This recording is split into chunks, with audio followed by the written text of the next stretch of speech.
good evening, everyone, and welcome to the regular meeting of the Putnam County Legislature tonight, September 6, 2022. And if we could please rise for the Pledge of Allegiance, and if Legislator Sage could lead us, please. I pledge allegiance to the flag of the United States of America, and to the republic for which it stands, one nation under God, indivisible, with justice and justice for all. Thank you. Item 2 on the agenda is our legislative prayer, and Legislator Albano is going to lead us. Thank you. We seek blessings on the tasks before us. Bless our efforts with clear insight, our deliberations with wisdom, our work with clarity and accuracy, and our decisions with impartiality. Amen. Thank you. Item 3, roll call, please, Legislative Clerk. District 1, Legislator Montgomery. Here. District 2, Legislator Goldman. Present. District 3, Legislator Ednizio.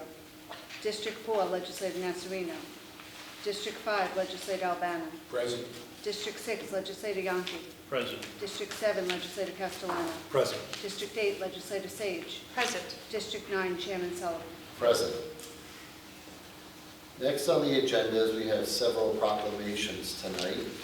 The first proclamation that we're going to hand out is commemorating the 21st anniversary of the tragedies that occurred in our country on September 11, 2001.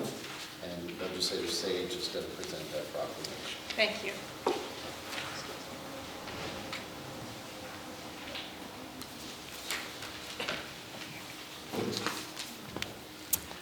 Welcome. Come on up. Hello, ladies. How are you? Welcome. Thank you so much for joining us this evening. Tonight we have with us Janine Cunningham from the Putnam County Youth Bureau. We have Pam Phillips-Zeller from the Putnam County Youth Bureau, as well as Abby Morelli and Francesca Drea. Thank you. Tonight we have a proclamation commemorating the 21st anniversary of the tragedies that occurred in our country on September 11, 2011. And I'll just read through the proclamation. Putnam County annually pauses annually on September 11th to remember the nearly 3,000 lives lost during the terrorist attacks on September 11, 2001. Putnam County Youth Bureau has been awarded a grant through Global Youth Justice to commemorate the 9/11 Day of Service 21st anniversary, and is participating in the second annual 9/11 Flag Day of Honor across American memorials. The 9/11 Flag of Honor was created by the Flag of Heroes Project and contains the names of all who perished on that tragic day, as well as on February 26, 1993, when an earlier attack on the World Trade Center took place. The Youth Bureau will host a ceremony on September 11th, 2022 to honor those we've lost, and the names of the following will be read out loud by the Putnam County Youth. On September 11th, 2001, 19 terrorists hijacked 4 commercial airlines. One of those planes, an American Airlines flight, crashed into the North Tower of the World Trade Center at 8:45 a.m. At 9:03 a.m., United Airlines Flight 175 crashed into the South Tower. The third plane, American Flight 77, crashed into the west side of the Pentagon at 9:45 a.m. Just before 10 a.m., the South Tower of the World Trade Center collapsed. On the fourth hijacked plane, United Flight 93, passengers had been delayed and were aware of the previous tragedies through cell phone and airphone calls to loved ones on the ground. Passengers and crew united to fight the hijackers. The plane still tragically crashed into a field near Shanksville, Pennsylvania at 10:10 a.m. The North Tower of the World Trade Center fell at 10:30 a.m. In all, nearly 3,000 lives were lost that day, including first responders on the scene. On February 26, 1993, a truck bomb detonated below the North Tower of the World Trade Center, 6 people were killed, including an expectant mother, and over 1,000 were injured. It is important to remember those lost and honor their memory. It is with great pleasure that I sign my hand to this proclamation on behalf of everyone in Putnam County, commemorate the 21st anniversary of the tragedies that occurred on September 11th, 2001. Signed, Mary Ellen Odell, Putnam County Executive, and Neil L. Sullivan, Chair of the Putnam County Legislature. I just want to say how important it is that I read. It was a really hard thing to get through, just reading it. But it's also, I have a 20-year-old son, so I think it's just important that we never forget, and that you're including the youth every year. This is the 21st anniversary. I have a 20-year-old son who wasn't there. He doesn't know. I'm sure everyone in this room remembers exactly where they were on that day and how difficult it was. I remember where I was on the day in 1993. I had been at the World Trade Center 2 weeks before. And anyway, I just want to make everybody aware of this. And thank you all for remembering our fallen heroes. Thank you. Celebrating with our youth. Yeah, so I'm just going to turn it over to Abby and Francesca. They're members of the Putnam County Youth Board. They're our co-vice presidents, so they're also involved with many of our programs. So I know Abby and Francesca just wanted to say a few words. Yes. Hi, everyone. As the co-vice presidents of the youth board, Francesca and I just wanted to thank everyone for being here and for your support in making the 9/11 ceremony happen again.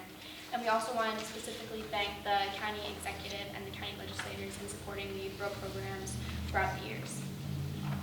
Just once more, we'd like to take this opportunity to share some information about our youth-led 9/11 Day Flag of Honor Across America Memorial. I believe you all were handed the flyer. This will take place on September 11th and begin at 8:46 a.m. And it's being held right at the Putnam Heroes Memorial on Fair Street, so right around the corner. We hope to see you all there to honor those who lost their lives on that sorrowful day.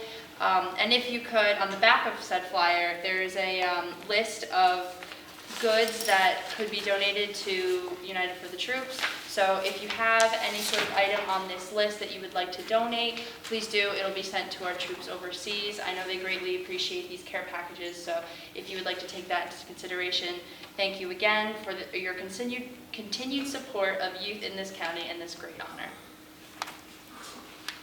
Thank you all.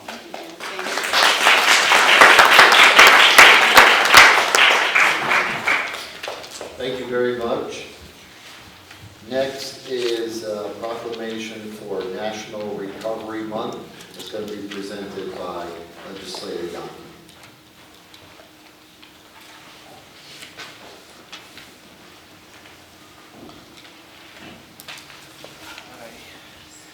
Got Nora Slavinsky, Liza, Lisa, nice to meet you, and James, nice to see you. Thanks for coming tonight. Thanks for having us. National Recovery Month, September 2022. Whereas behavioral health is an essential part of one's overall wellness, and whereas prevention of mental and substance abuse disorders works, treatment is effective, and people recover in our area and around the nation. And whereas preventing and overcoming mental and substance use disorders is essential to achieving healthy lifestyles, both physically and emotionally. And whereas we must encourage relatives and friends of people with mental and substance use disorders to implement preventive measures, recognize the signs of a problem, and guide those in need to appropriate treatment and recovery support services. And whereas to help more people achieve and sustain long-term recovery, the Putnam County Executive and Putnam County Legislature invite all residents of Putnam County to participate in National Recovery Month.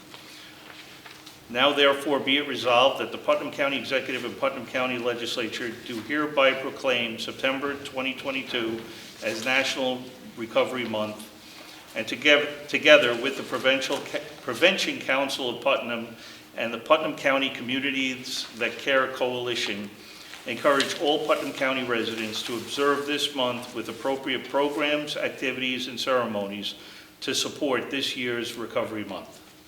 Thank you. mention Kristen, and then I'll read this one. Okay. I'd like to just share this with you, and then we're going to say a few words. But before I do that, I also want to mention that this evening, Nora Slavinsky from Arms Acres. We are also here and joined tonight with Victoria Metz, one of our recovery coaches, and Marianne Maroney. I want to thank you all for being here tonight, and thank you for this honor and recognition during this important Recovery Month.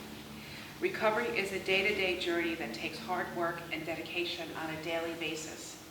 According to SAMHSA, which is Substance Abuse and Mental Health Administration, National Recovery Month, which started in 1989, is a national observance held every September to promote and support new evidence-based treatment and recovery practices, also the nation's strong and proud recovery community, and also the dedication of service providers and communities who make recovery in all its forms possible. This Recovery Month, we hope that you will find ways and will find what inspires you to talk about addiction. Spread the word that there is help, hope, and healing. Recovery is truly possible. With a disease that affects approximately 23 million Americans and climbing, let's continue to decrease stigma, share and instill hope, and continue to walk this journey together in Putnam County and across the nation. From all of us, we thank you, we thank all of you, and I'll share it to my colleagues. Yeah, I just also wanted to reiterate that thank you for the community and for the legislators for promoting recovery and the health of our country. We at Cove Care have been providing support services, recovery services for 25 years. And through our treatment programs, through our community supports, as well as our peer services. And it's such an honor to be with other providers here and the community, and in recognition also of our Commissioner Mike Piazza and our Deputy Commissioner Sarah Zervadillo, in this, to work together and collaboratively in this very important work. I want to thank you. I was here last year with Father Dennis, and the Friars have been serving the people in shelter and the underserved people in recovery for over 113 years. So it's gotten so much more complex, but I know that at St. Christopher's Inn, just like Arms Acres, Cove Care, and all the providers, we're not satisfied until every person that leaves our doors can say, I am a person worthy of love and respect. And that's how, by you recognizing us, it shows that we're there. The guys are trying to earn love and respect so they can move forward and out of the throes of addiction. Thank you. Thank you. Thank you.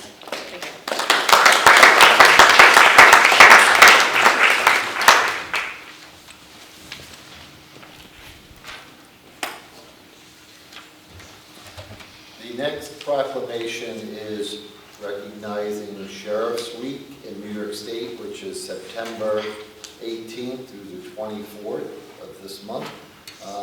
Sheriff McConville got tied up, so he's not going to be able to make it to accept a proclamation, but I would like to still present and read the proclamation for you all tonight. Whereas the office of sheriff has been an integral part of the criminal justice system in New York State and Putnam County throughout our history, having been established in the state's first constitution in 1777 and continued in every succeeding constitution. It is one of the original constitutional offices that Putnam County first established in 1812. And whereas, despite changes in its function, status, and powers during its long history, the office of sheriff has maintained a continuous existence, preserved its distinguishing heritage, and continued to be an essential component of our criminal justice community. And whereas the office of sheriff has evolved into a modern, professional, full-service law enforcement agency manned by fully trained police officers using state-of-the-art technology and applying the latest and most advanced theories and practices in the criminal justice field. And whereas the office of sheriff is unique in the community, and the duties of the office go far beyond the traditional role of keeper of the peace, and extend into many facets of public service, including maintaining the county jail, providing security at our courts, dispatching emergency services, and serving and executing civil process for our courts. And whereas, as a constitutionally empowered entity directly responsible to the people, the ancient office of the sheriff remains even today responsive and accountable to the public it serves. And whereas it is fitting to celebrate the historical contributions of the office of the sheriff and the significant role that the sheriff plays in our modern criminal justice system. Now therefore be it resolved that the Putnam County Executive and the Putnam County Legislature do recognize the important services provided to the citizens of this county by Sheriff Kevin McConville and the members of the Sheriff's Office, and do hereby proclaim September 18th through 24th, 2022 to be Sheriff's Week in Putnam County. Thank you very much.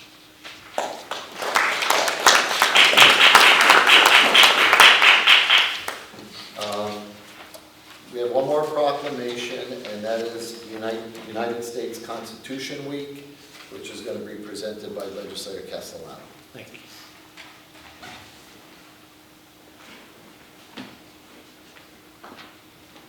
Hi, how are you? Good. I believe we have Joan Hay here Yep, from that's me. Enoch Crosby chapter, or local Yes. chapter, and I'm sorry, I don't Grace have, Zimmerman. thank you for attending tonight. She's our historian. Thank you. So we have the following proclamation in front of us today. This is the United States Constitution Week of September 17 through the 23rd of 2022. Whereas September 17, 2022 marks the 235th anniversary of the drafting of the Constitution of the United States of America by the Constitutional Convention. And whereas it is fitting and proper to accord official recognition to this magnificent document and its memorable anniversary, and to the patriotic celebrations which will commemorate the occasion. Whereas Public Law 915 guarantees the issuance of the proclamation each year by the President of the United States, designates September 17th through the 23rd as Constitutional Week, now and there to be. Resolved that the Putnam County Legislature and the Putnam County Executive hereby proclaim the week of September 17th to the 23rd as Constitutional Week, and ask our citizens to reaffirm the ideals of the framers of the Constitution had in 1787. And with that, I'd like to present you this following proclamation on behalf of Putnam County. Thank you very much. very We much. appreciate it. And thank you for acknowledging Constitution Week.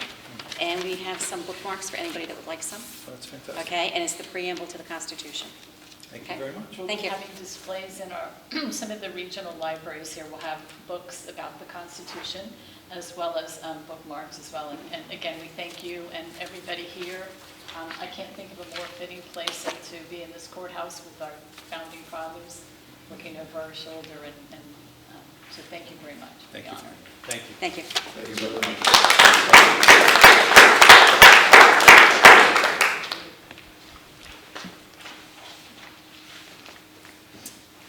Item 4 on the agenda is approval of the minutes from our regular meeting on August 2nd, 2022.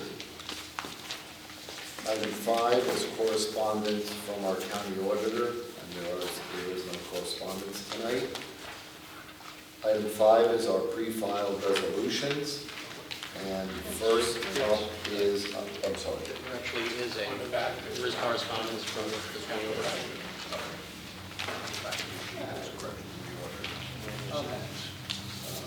I'm sorry about that. We do have a correspondence from our auditor.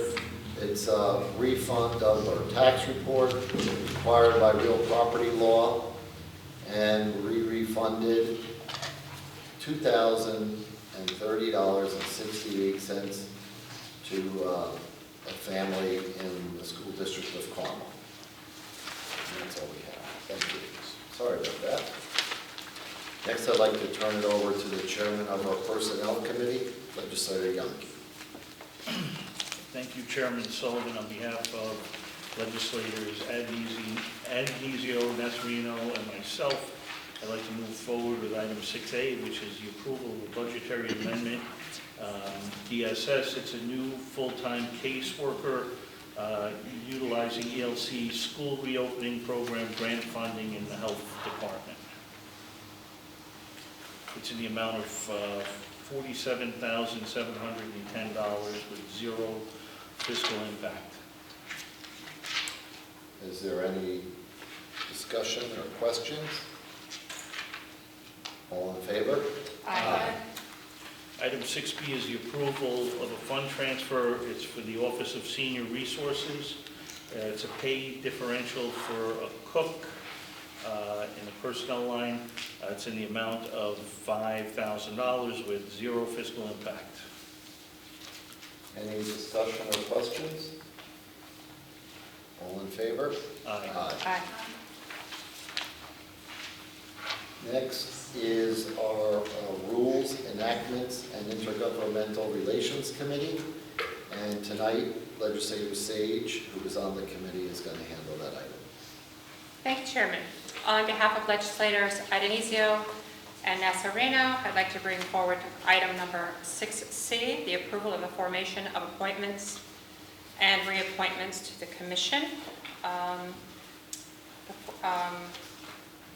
Resolved, I'll read part of this, resolved that the following are hereby appointed as members of the commission. One is the chair of the Putnam County Legislature, the chair of the Rules, Enactments, and Governmental Relations Committee of the Putnam County Legislature, Legislative Council, Putnam County Attorney, the Director of Putnam County IT and GIS Department, the Commissioners of the Putnam County Board of Elections. Number 7 is left blank so that we can add members in the future, and such other members as the legislature may subsequently appoint. And from what I understand, we will be discussing that on our September Rules Committee. Thank you. Any discussion or questions? Legislator Montgomery? Yeah, today I sent a memo, an email to the clerks, and hopefully you received it as well, Chairman, regarding a letter of interest that was sent on August 18th from a constituent who is also interested in being on the committee, and being that there is space and this resolution itself, a blank, I'm hopeful that we can appoint Gary Ditlow tonight to this commission as well. As you are aware from my previous comments, I don't feel that this is a truly bipartisan committee, and adding Gary to this with his expertise. We received a note from him with more information than we've gotten from anybody that we've appointed to any board in Putnam County. And I think, we have a practice of just appointing people to our committees with no information. We at least received a letter of interest and a note of some of his expertise. And I think tonight, in order to get this commission moving forward, we should appoint him as well. Are you making a motion? I'd like to make a motion to add Gary Ditlow to this existing resolution. I think it's number 7 in the backup. Well, it's number 7 in the resolution that we're talking about right now. Okay, item 7 in the resolution. Is there a second? Being that there's no second, I would say that I believe the motion fails, but I believe what will happen is his letter will be going forward to Chairwoman Adenizio, and she will be discussing it with the other members of the committee. Yeah, Yeah, I'm on the Rules Committee. He has been invited to attend the next Rules Committee meeting, and we will discuss that at that time. And just to be clear, when we appoint people on boards in Putnam County, they are always gone through the particular boards that they are appointed to. So the Board of Health discusses its members that they vote on. The plumbing board discusses the votes, the members that they vote on. And here what we'll have is the Rules Committee will discuss on members as well. I have no objection to this gentleman. I haven't seen the information, but I look forward to reading about his qualifications and discussing this at the Rules Committee. Okay, thank you for explaining that. Legislator Albano. Yeah, I'd be receptive to see that, because I know that's working. If he has knowledge that'll be helpful in that, I would be interested to see that information, and it could be a good add-on. Right. I think as Legislator Sage mentioned, most people that, I think if not all people that are appointed to committees appear before the legislature after they are appointed by their subcommittee, I'll call it, and would make a decision. Can I make a point that we, even though they may be forwarded from the respective committee, we have yet to receive any background information on most, maybe with the exception of 2 I received in the almost 4 years I've been here. So if I get it, the motion fails, I'd like to make another motion to appoint myself to this commission in the hope to make it fair and balanced and truly bipartisan, because it is anything but representative of the people of Putnam County. Do we have a second? Being that there's no second, the motion fails. And then I will move on to the item on the agenda, which is we had our discussion for the approval. I'll ask for a roll call vote, please. Legislator Adnizio. Legislator Albano. Yes. Legislator Castellano. Yes. Legislator Goldman. Yes. Legislator Yonke. Yes. Legislator Montgomery. No. Legislator Nasarino. Legislator Sage. Yes. Chairman Sullivan. Yes. Motion carries. Thank you. Next, we'll be moving on to the Economic Development and Energy Committee and to Chairman Goldman. Thank you, Chairman Sullivan. On behalf of the members of the Economic Development and Energy Committee, Legislators Yonke and Montgomery, I make a motion to move the following item. Item number 60. I to make a motion to approve, designate the Putnam County Business Bureau as a tourism promotion agency for Putnam County. We have to do this yearly at this time. This gives the agency the authority to make applications for and to receive grants for the purpose specified in the New York State Tourism Promotion Act. Thank you. Any discussion or questions? All in favor? Aye. Next on the agenda is our Physical Services Committee and Chairman Albano. Thank you, Chairman Sullivan. 6E is authorizing the implementation and funding in the first instance 100% of the federal aid and state Washington Alley program aid eligible costs of a transportation federal aid project. The appropriating funds, therefore, is done in the Jewelville Road Bridge. This is an amount of $3,641,000. Federal match is 80%. Any questions, discussion? All in favor? Aye.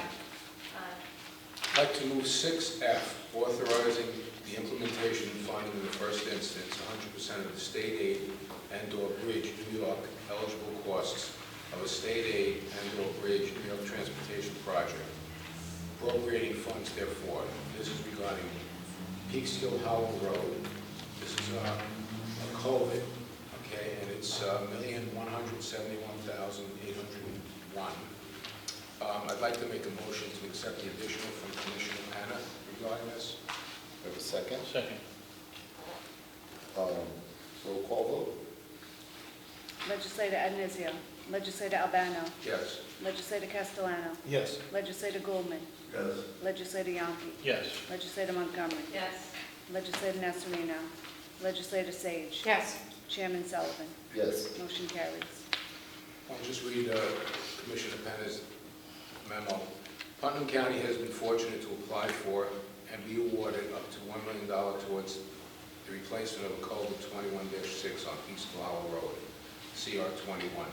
Through the Bridge New York Grant Program, PIN number 8762-76.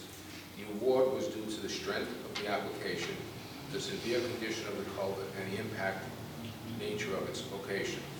Over the recent years, this culvert has risen to the top of the asset replacement list because ongoing deterioration can no longer be managed through intimate repairs.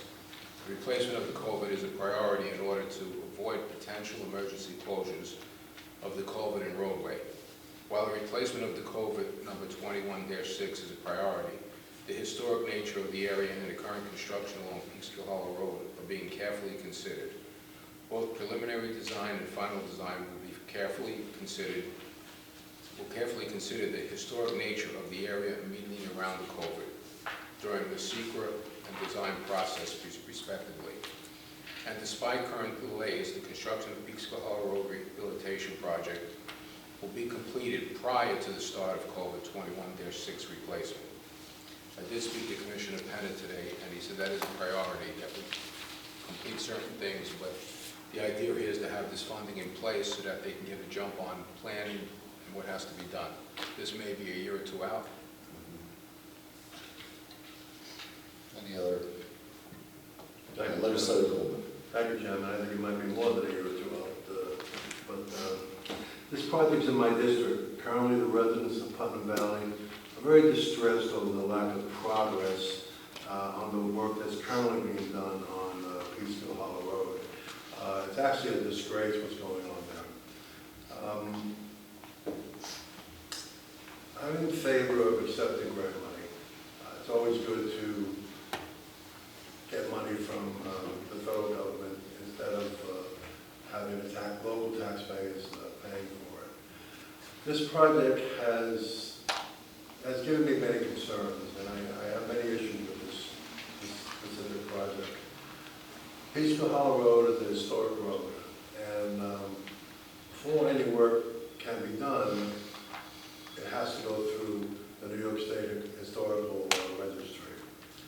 As a side note, no work should be done until the current work which is being done is complete. I have a commitment that nothing will happen until the current work is completed. Even on this letter that was just added into the record, on the bottom of it, it says that the construction of the Peekskill Hollow Road Rehabilitation Project will be completed prior to the start of culvert number 21-6 replacement. With these assurances, I would support this. If we didn't have these assurances, or if the county chooses to back away from these assurances, I would be the first one there to stop this. But I would be supporting this because of the reassurances. Thank you. Thank you, Legislator Goldman. Any other discussion or comments? No, sorry. Legislator McCarthy? Thank you. Yeah, I'm just hopeful with the oversight of SHPO, I believe it is, that will take place, that we're in demands, and we can preserve the historic character of this road. Thanks. Thank you. All in favor? Aye. Thank you. 6G, authorizing the implementation and funding in first instance 100% of the state aid and/or bridge New York eligible costs of a state aid or bridge New York transportation project and appropriating funds therefore. This is regarding the Snake Hill Road culvert. It's an amount of $1,224,379. Any discussion or questions, comments? All in favor? Aye. Aye. I'd like to move 6H. This is approval of eminent domain acquisition, Stoneleigh Avenue, Druval Road intersection reconstruction project known as PIN 8761-97. Any questions, discussion? All in favor? Aye. I'd like to move 6I, approval of highways and facilities use of capital facility reserve, amend 20CP03. This is regarding water systems in the county. We're looking for an additional $60,000, which will bring the total up to $265,000 to address water quality issues. Any discussion? Questions? Legislator McCormick? Question, will these be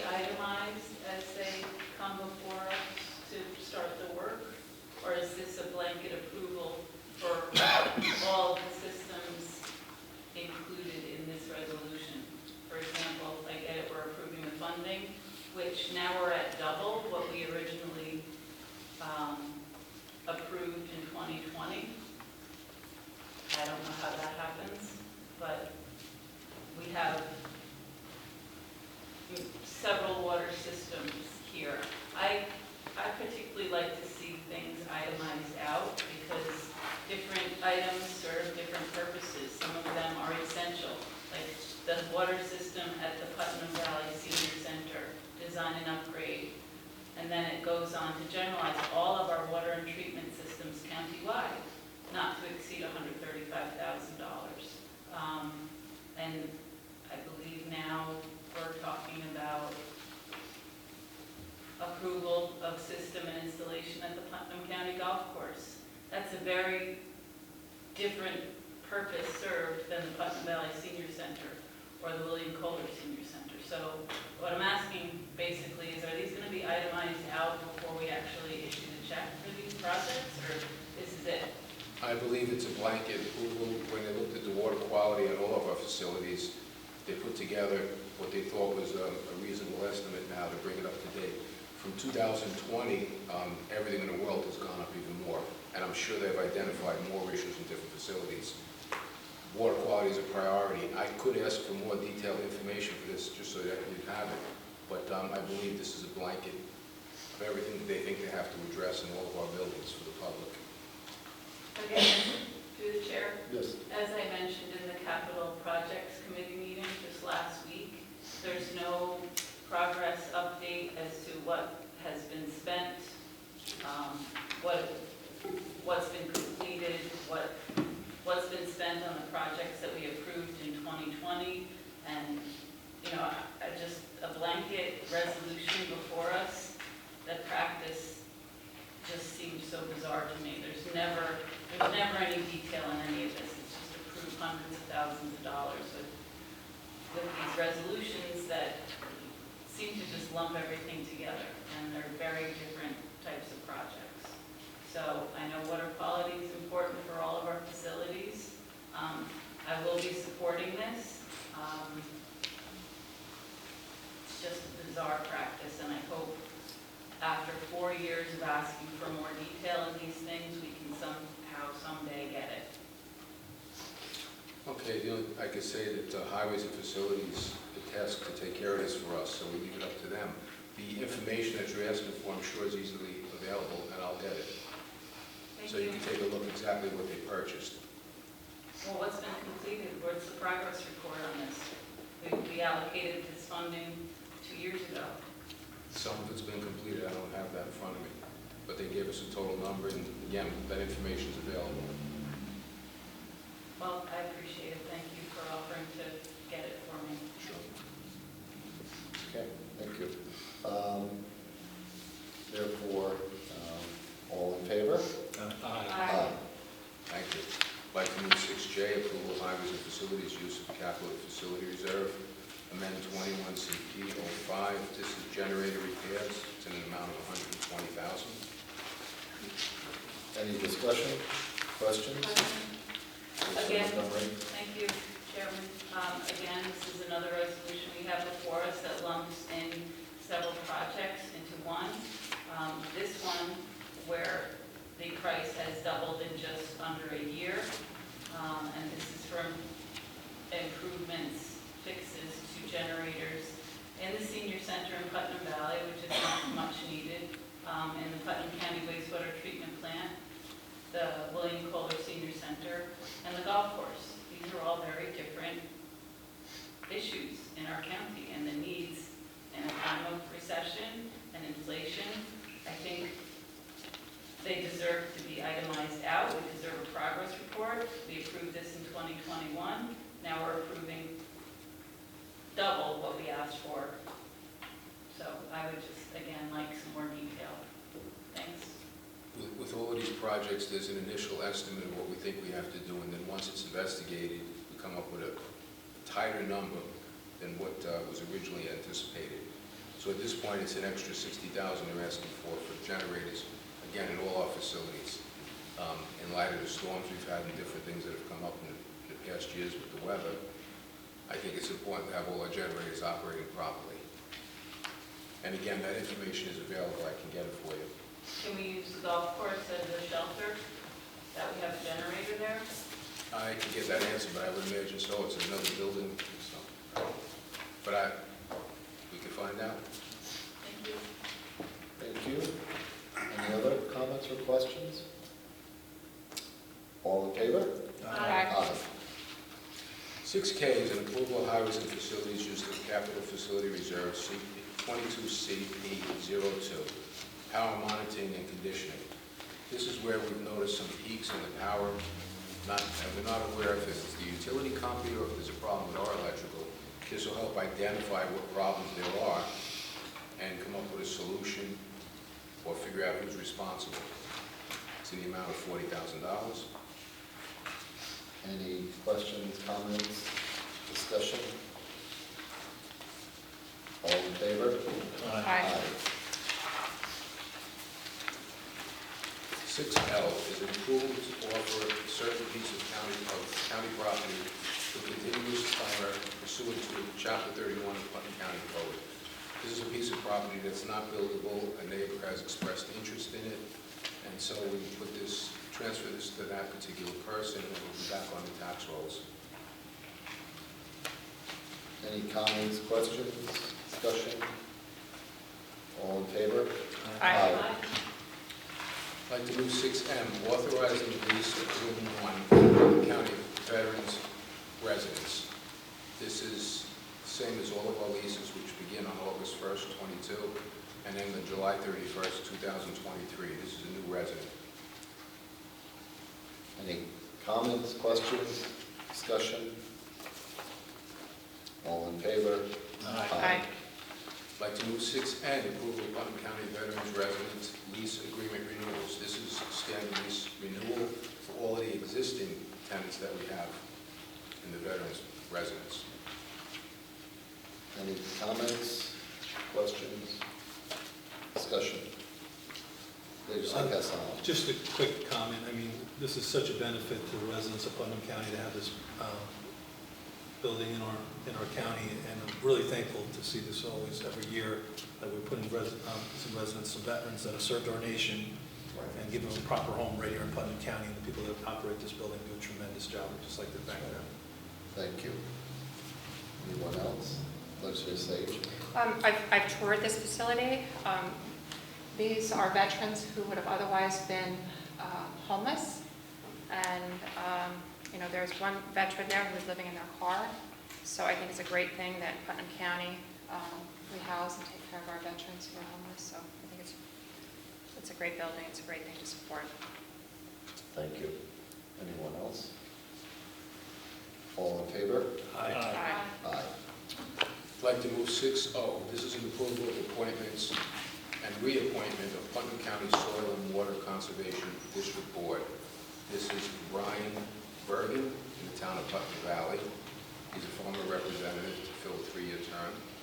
Irvin Raboy, town of Southeast, former representative for the 3-year term to expire. Again, this expires December 31st, 2024. Brian Bergen expires December 31st, 2022. Okay. And further be resolved that reappointment Putnam County Soil and Water District Board, Chris Rubin in the town of Kent for the remainder of his 3-year term, expiring December 31st, 2023. These are people that are well known to the board, and in the past I believe Irvin has been on the board, Chris Rubin has been on the board. Good people doing both this volunteer work for us. Any discussion, comments, questions? Legislator Montgomery? I'd like to make a motion to add additional my memo from August 15th that you all got. Do we have a second? Being that there's no second, the motion fails. I have a comment about the motion on the floor.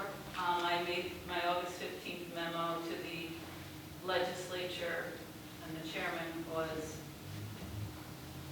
well, my memo was directed actually to the apparent soil and water manager, that we were never informed that this was the soil and water manager. So I don't know who we were writing it to, but it went to the new soil and water manager, but we were were never informed that this was the soil and water manager, asking for the resumes or letter of interest or background of the 3 members that we're appointing. Now, as Legislator Albano said, these are all well-known members to the board. I think you're referring to the Soil and Water Board.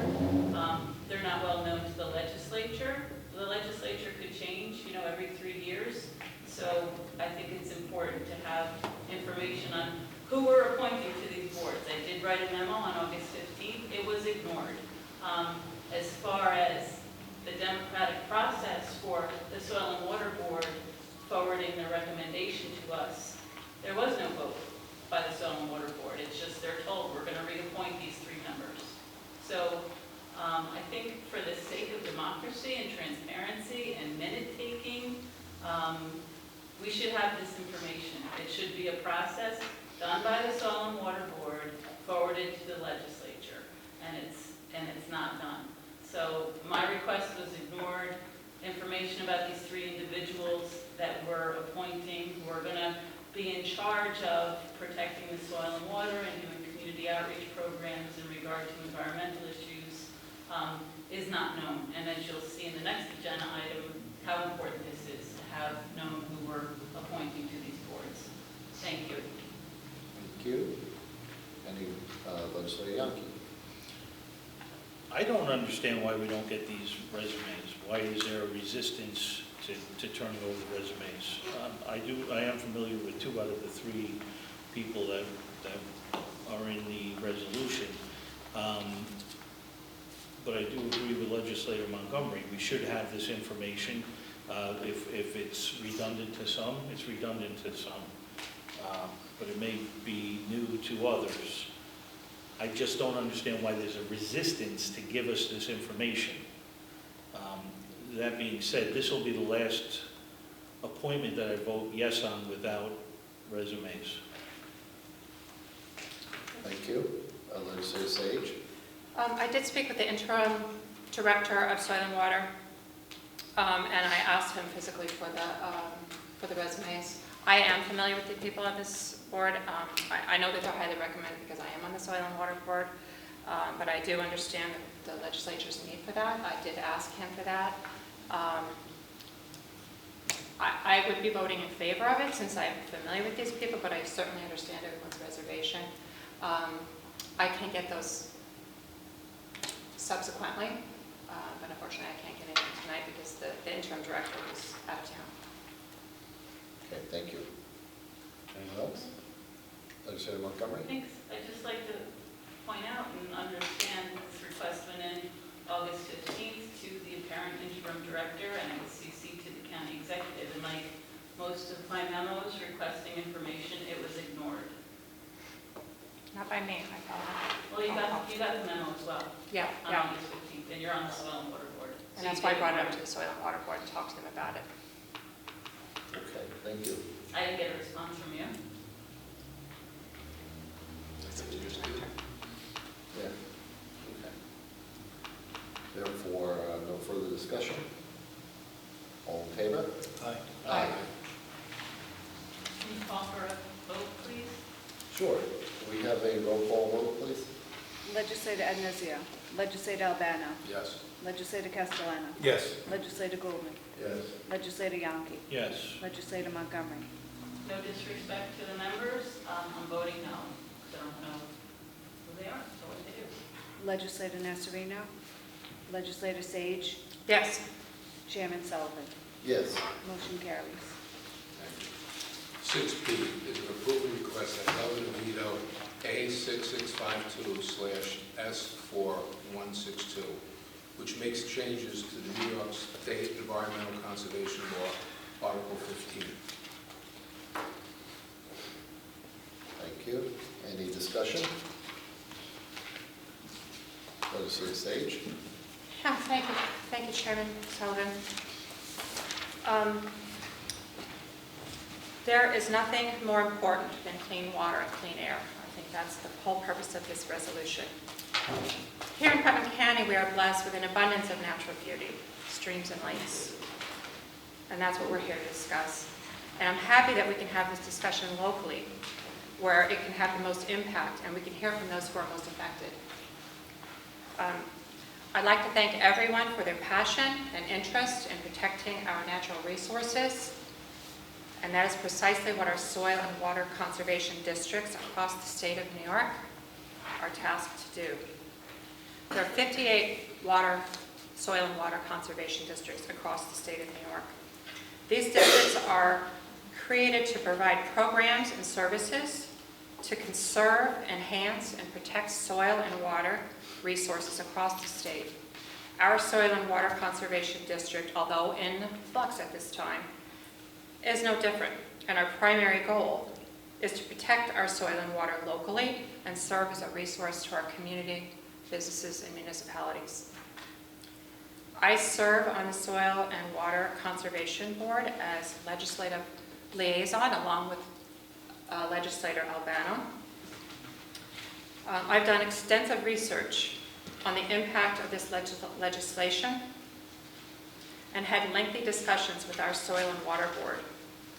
I've spoken to the legislative director of NYSAC, which is the New York State Association of Counties, to discuss the impact on our counties and local municipalities of this legislation. I've spoken with my own Carmel Town Highway Superintendent. I've spoken with other highway superintendents around the county. I've heard from the New York State County Highway Superintendents, the New York State Association of Town Superintendents of Highways, the Executive Director of the New York State Association of Water Conservation Districts, as well as multiple other soil and water conservation districts across the state. These are engineers, conservationists, farmers, and professionals who are tasked with protecting our water, and all have great concerns on how this legislation will negatively impact our communities without the payback of providing protection to our streams. Soil and water districts, local homeowners, municipalities, farmers will all have to permit and submit permit applications to the DEC. The DEC currently requires permitting for AA streams, BB streams, Class C trout streams, Class C spawning streams, basically any stream that involves swimming, recreation, drinking water, fishing, or fish spawning. Additionally, adding 41,000 additional Class C streams to an already overloaded DEC workload is unsustainable and will do the opposite of what this bill is intended to do. How long will it take soil and water districts to wait on permitting to do the work necessary to protect our streams? Here's a quote from the Chemung County Soil and Water District. Currently, Article 15 permits take 4 to 8 months on average to obtain Currently, Article 15 permits take 4 to 8 months on average to obtain, many taking longer than a year. The proposed amendment would increase the volume of permits needed by 40 to 50 times the number of applications. That means that the permitting process would take upwards of 33 months to accomplish. This bill, while intended to preserve and protect water quality, would inadvertently set conservation efforts back 50 years. When our own Soil and Water District called to get clarification on the impact of this potential bill to the DEC, it took 2.5 weeks just to get a return call. Imagine having an important water project and waiting over 2 weeks to get clarification on the permit process for some aspect of the process. This is just paperwork, not protection. Next, these streams are already protected, and the DEC can reclassify any Class C stream currently, whenever it deems necessary. Again, reading from the letter from Chemung County. There are already enough regulations on streams. The New York State DEC already has a process where they can upgrade the classifications of streams from C to sea trout if needed. Why does this now need to be legislated when it is currently already regulated? Once again, the New York State Department of Environmental Conservation exists as a regulatory agency for water quality. They evaluate and determine which streams are classified. Why and how? This is evaluated and changed on a regular basis. Class C streams can be changed to Class C trout protected anytime the DEC deems fit.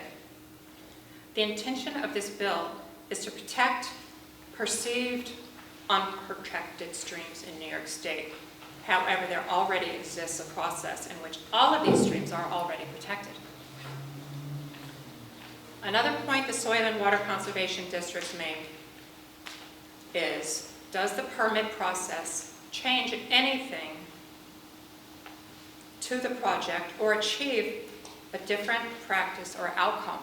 Does permitting change the outcome of any of these projects? The answer, in the view of everyone who I've spoken to, is no. It doesn't change the outcome. Paperwork is submitted. An extensive review happens for 4 to 8 months, and then the permit is issued. Adding more streams to the permit process under the proposed bill is not improving or protecting the quality of the work being completed. It is just increasing the time frame to complete the work, which could more than double the turnaround project of a water project. Think of public safety issues, of closing a road to fix a culvert or a bridge over a Class C stream for an extended amount of time, waiting for the permit process. According to the New York State Association of Counties, 80% of locally owned bridges and culverts are located within Class C streams, 80%. And it further states, if signed into law, this legislation would create a significant financial burden on local governments. A $90,000 culvert replacement project could easily become a project that costs in excess of $1 million. Funding all the necessary C stream improvement projects would become untenable for counties. This would result in unnecessary road closures, possible flooding, and travel disruptions in communities that would have to find an alternate route around a failed culvert or bridge crossing. This will affect or halt all transportation projects throughout the state, waiting for additional permitting, where local procedures and engineering are already in place. Our town highway departments only have 16 weeks to complete their work on roads and bridges throughout the summer because we know about the New York State winters. That is the reason that both the State of New York County Highway Superintendents, the New York State Association of Town Superintendents of Highways opposed this bill, which already includes all highway departments in the state. This bill is also opposed by the Independent Power Producers of New York, which is a member organization to the New York State. IPPNY members of companies produce the majority of all New York's electricity, utilizing hydro, nuclear, wind, natural gas, solar energy storage, biomass, oil, and waste to energy. This is not a matter of leaving our precious streams unprotected because they are protected locally. It's a matter of permitting and doing the work to protect our streams and the work on our infrastructure. We request in the resolution only to exempt soil and water conservation districts, not stop all Class C streams. And as I discussed previously, Class C streams can be reclassified by the DEC at any moment. We're not alone in our concerns here, and many organizations across the state who work in water conservation and engineering, who do this work every day for the benefit of their constituents, have sent letters and resolutions to the governor, including the New York State Association of Counties, of which we are all members on the legislature. Governor Cuomo vetoed this bill previously, stating the overwhelming cost and staff for implementation, stating, while well-intentioned, The bill would have a tremendous fiscal impact on state and local governments, and more than double the DEC's existing planning and oversight role. This new workload associated with reviewing, issuing, and enforcing permits would lead to lengthy permitting delays, jeopardizing the thorough and necessary review of all projects. These C-stream projects already receive significant oversight by the State Soil and Water Conservation District to address nutrient runoff from agricultural activities, implement flood recovery activities and programs, and provide technical expertise to municipalities to address infrastructure needs. The existing conservation efforts accomplished by the districts will continue to ensure that adequate environmental controls are placed on these streams, making this legislation unnecessary, end quote. I would also like to add that nothing in this bill has changed since the last time the governor vetoed the legislation. There is no funding attached to the implementation, and it would not only require extensive funding at the DEC, but also for our municipalities. Maybe this bill should have funded sewering our lake districts or solving our salt problem that's poisoning our streams and lakes. It's more important, and it's very important, that we have this conversation locally and to hear from those who are most affected by passing and implementation of this bill. We know that this could severely impact public safety. Just look what happens when a bridge or a culvert needs to be worked on and has to be closed. Our public safety can't continue with our hospitals and transportation. It would impact public safety, and it would also impact water quality and cause excessive delays without changing water protections or outcomes, or making our water supply any cleaner. It is also good to hear from so many of our constituents who are concerned about water quality and protecting our streams as well. I hear from each and every one of you. I've read each and every email, and I understand how important it is to protect our streams. And that's one thing that we all agree on. We all agree that there's nothing more important than protecting our natural infrastructure. But there are serious concerns raised by those who are charged with doing the work to protect these streams. Whether this legislation will accomplish that goal, and furthermore, may have unintended consequences that could have the opposite outcome, leaving these streams unprotected while waiting months for a permit, or while ignoring more critical AA, BB streams that might need DEC oversight more closely. I would like to end my comments by quoting a letter to Governor Hochul from the Chemung County Soil and Water Conservation District, one of the 58 soil and water districts in the state of New York. And I think it's a powerful statement and certainly worth restating here. As a legislative body in New York State, you have proven to see the value of your soil and water conservation districts. You have seen and supported the implementation of conservation efforts to help remediate and to mitigate the impacts of climate change and harmful algae blooms. You have supported and tried tirelessly to grow the tourism industry in our state, which is showcased around our natural resources and pristine water quality, as well as our rural character and our farming industry. You know the need to protect and upgrade our failing public infrastructure. You have seen the impacts and devastation flooding has had in our state. We are asking that you support your soil and water conservation districts once more. We have proven the true diversity in shared service efforts and our true partnerships with our municipalities, our farms, and our private landowners and businesses. This legislation, if passed, would undermine all of the above and have devastating unintended consequences. If the leading agency in New York State on the ground conservation efforts to protect and improve water quality is asking for a bill that is intended to bolster water quality, not be passed, then it should showcase to you, as leaders of our state, how negatively this could impact our state and the very work in which this bill is trying to aid in. We are pleading with you, please dissolve this bill, end quote. Thank you. Thank you, Legislator Sage. Anyone else have any comments or questions? Legislator Montgomery?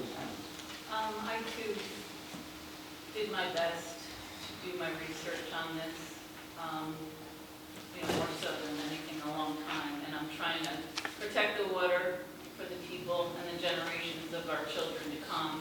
I reached out to the DEC several times, got a call back within 3 days, to actually the permitting authority in Region 3, which is where we're at, and got lots of information from Rebecca Christ, who's in charge of that department.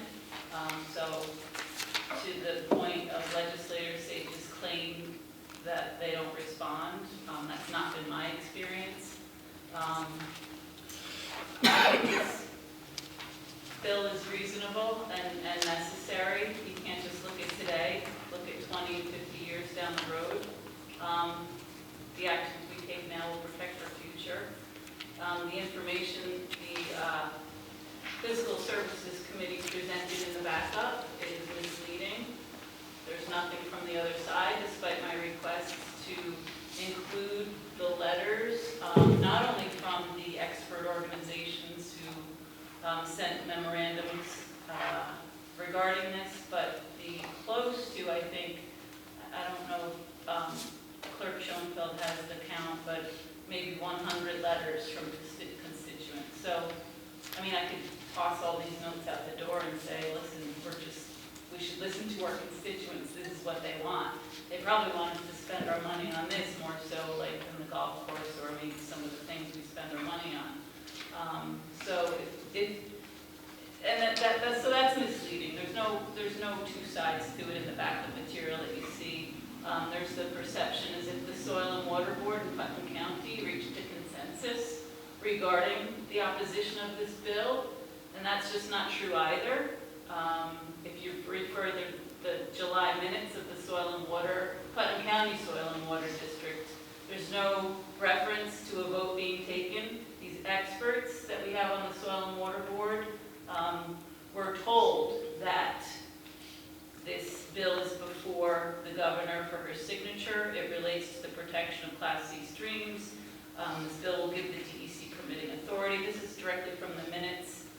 Amy will draft an opposing resolution to bring them to the legislature to advocate against the bills. That was all that was said at the Soil and Water Committee meeting. Again, back to democratic process of our county boards, there should be a vote, there should be a letter saying these people voted for this resolution that's before the legislature, these people voted against it. None of that happened. So the 825 Putnam County Soil and Water District states that their primary goal is to protect the water locally, yet we don't even know the expertise of anybody on the Soil and Water Committee. Legislator Albano, and it read Legislator Sage's letter at the Physical Services Committee, and again, this is something I'll have to check on. 41,000 streams is not correct, and I think we should correct or check our facts, because it's not 41,000 streams that we're talking about. So there was no democratic process, just like there was no democratic process for NISAC. I spoke to NISAC Ryan, I emailed Steve. They received letters from highway departments throughout the state and submitted this letter to us after it had already passed the New York State Assembly, after it had already passed the New York State Senate with bipartisan support. And then NISAC in the final hour decides to chime in with a letter opposing it. NISAC also, you'll see in the backup, very misleading, sent a resolution. That's a draft that hasn't been before the NISAC standing committees. It hasn't been before, the entire NISAC community. It will be most likely in a couple of weeks when we go to the NISAC conference, but this has not been discussed thoroughly by NISAC. It's been presented to 2 people at NISAC with letters from highway departments throughout the state. Very different perspective. You have the highway departments, and I understand their concern. So that's pretty misleading in all this backup information. Speculation that the D2C could be overloaded is just that. It's speculation. And by all means, we should keep our local protections. I know that we on the local level can add protections beyond what the state has, and I've done that in my town. What we don't know, and I don't know, and I tried to do that research today, is what the other towns throughout Putnam County have done. Who in what towns have a natural resource inventory? Who has an aquifer protection district? Who has an open space index? Who has done a biodiversity study in our towns, in Putnam County? I don't know that, so I don't know that we are all protected the way we should be, so why not let the state do that? Our local municipalities, according to Ann Campbell, Kent has not even appointed a wetlands inspector this year. So I know they're working on a natural resource inventory, and I hope that every town across Putnam does. And that's something that the Soil and Water District Committee can help with, and that's what they should be helping with. Just last week, the DEC provided an update to the status of our water in Putnam County. The emerging contaminant in the Mahopac Business District. There was just a meeting. So the argument that some had at the Physical Services Committee, how this is going to cripple small businesses, well, look at how hard it is to clean up after small businesses when we don't protect our water. Just this week, the Mahopac School District sent a letter. There's, is it chloroform? It's a bacteria, the E. coli bacteria in the Mahopac School District's water. How does it get there? It gets there because the well isn't sealed properly and there's runoff from our streams. Now I know from where I live, and I've seen it because I've, spent a lot of time in the woods, and I see these intermittent streams and what happens to them. And I see my neighbors changing water courses. And I see people in private developments putting in culverts that they don't have permits for and changing the course of water, causing severe vulnerability to our wells, to our water systems. It's maybe they're not knowingly doing this, but it happens, and it's something that I'm glad that this bill came before us because now it brings to light, and I think we should thank Senator Harkin for this and for the bipartisan support that it got in both the Assembly and the Senate. We have to do something about our water. I mean, in my neighborhood, it was a developer who did this, who knew full well what he was doing and decided to do it and then asked for forgiveness after he had it done. So what's not in the backup material is a lot of information, again, at least 100 letters from constituents asking you not to vote for this resolution, and also some expert letters, one from the Nature Conservancy, and these letters are science-based. They're back up. The organization works in over 50 states, in over 70 countries, serving to protect lands and waters upon which all life depends, and I don't know why we wouldn't include that material with the backup, but their protection of our state's Class C streams is critical to ensuring clean water. These streams lie upstream from Class A and Class AA streams that provide communities drinking water.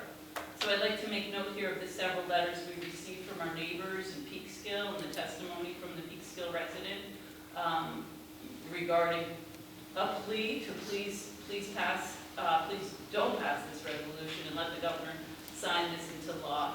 All the reasons given were not included, again, in the backup for you all to see. No soil and water in no county in Region 3. Oh, this is a point, because I know you spent a lot of time on that memo discounting everything I said at the meeting. And yes, maybe I got some of my facts wrong in that, and I apologize. Talked to a lot of people, including our former soil and water experts for Putnam County, who basically said soil and water in Putnam County right now is a shit show, and we've got to do something about it. And this person has, I addressed the Article 15, and that's for the Class D streams, because this person thought that this bill was including Class D streams, and it doesn't. So that's where that came from. But to harp on comments that I made and this exemption that local municipalities have and counties have and soil and water districts have from getting a permit, I believe it's true. My conversations with New York State DEC, what we've received information from highway superintendents in Putnam County that it's just going to be too cumbersome to get the MOU. Well, we don't know. Nobody's ever done it. In fact, nobody's ever taken advantage of this option in the law, Article 15, Section 5, to obtain an MOU. So to say it's cumbersome is just speculation, because no one has ever done it and nobody knows. So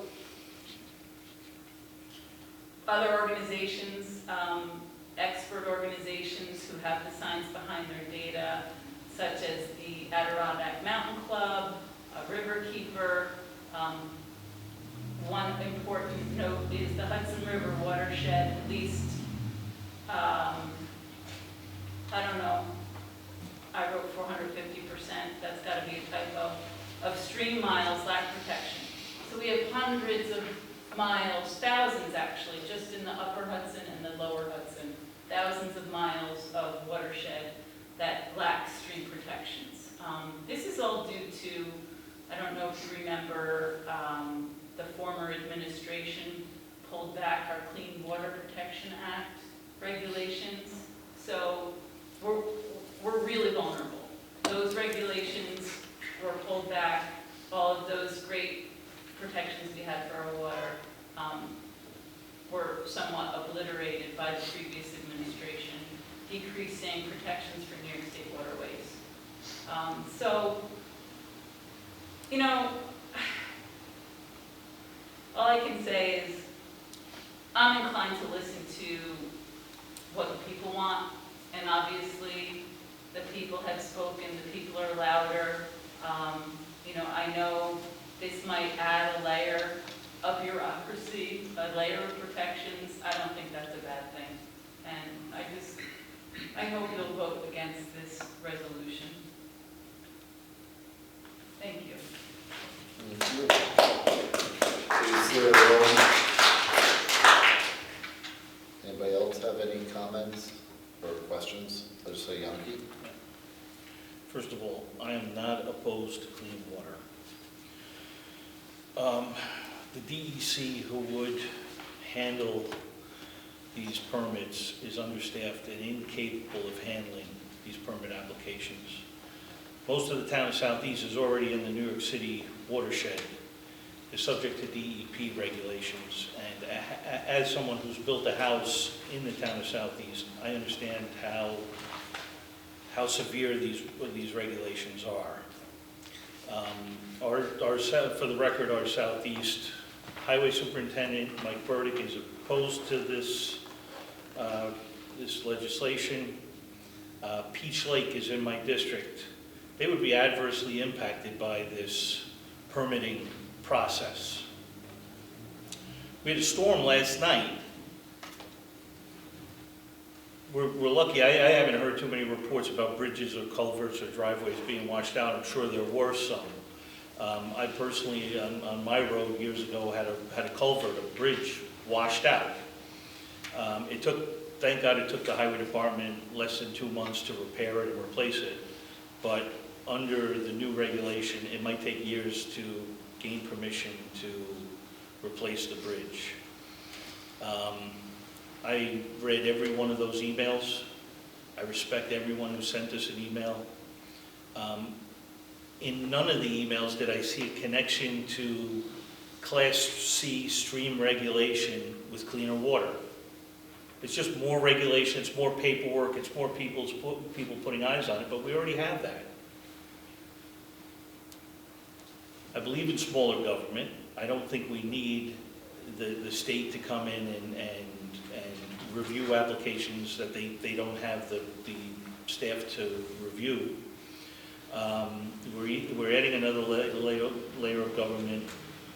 Poses an undue hardship on our citizens and our highway departments, our government.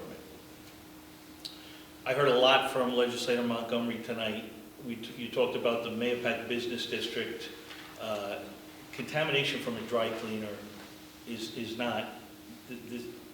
not fall under this legislation. Coliform from a failing septic system does not fall under this regulation. It's not related to streams.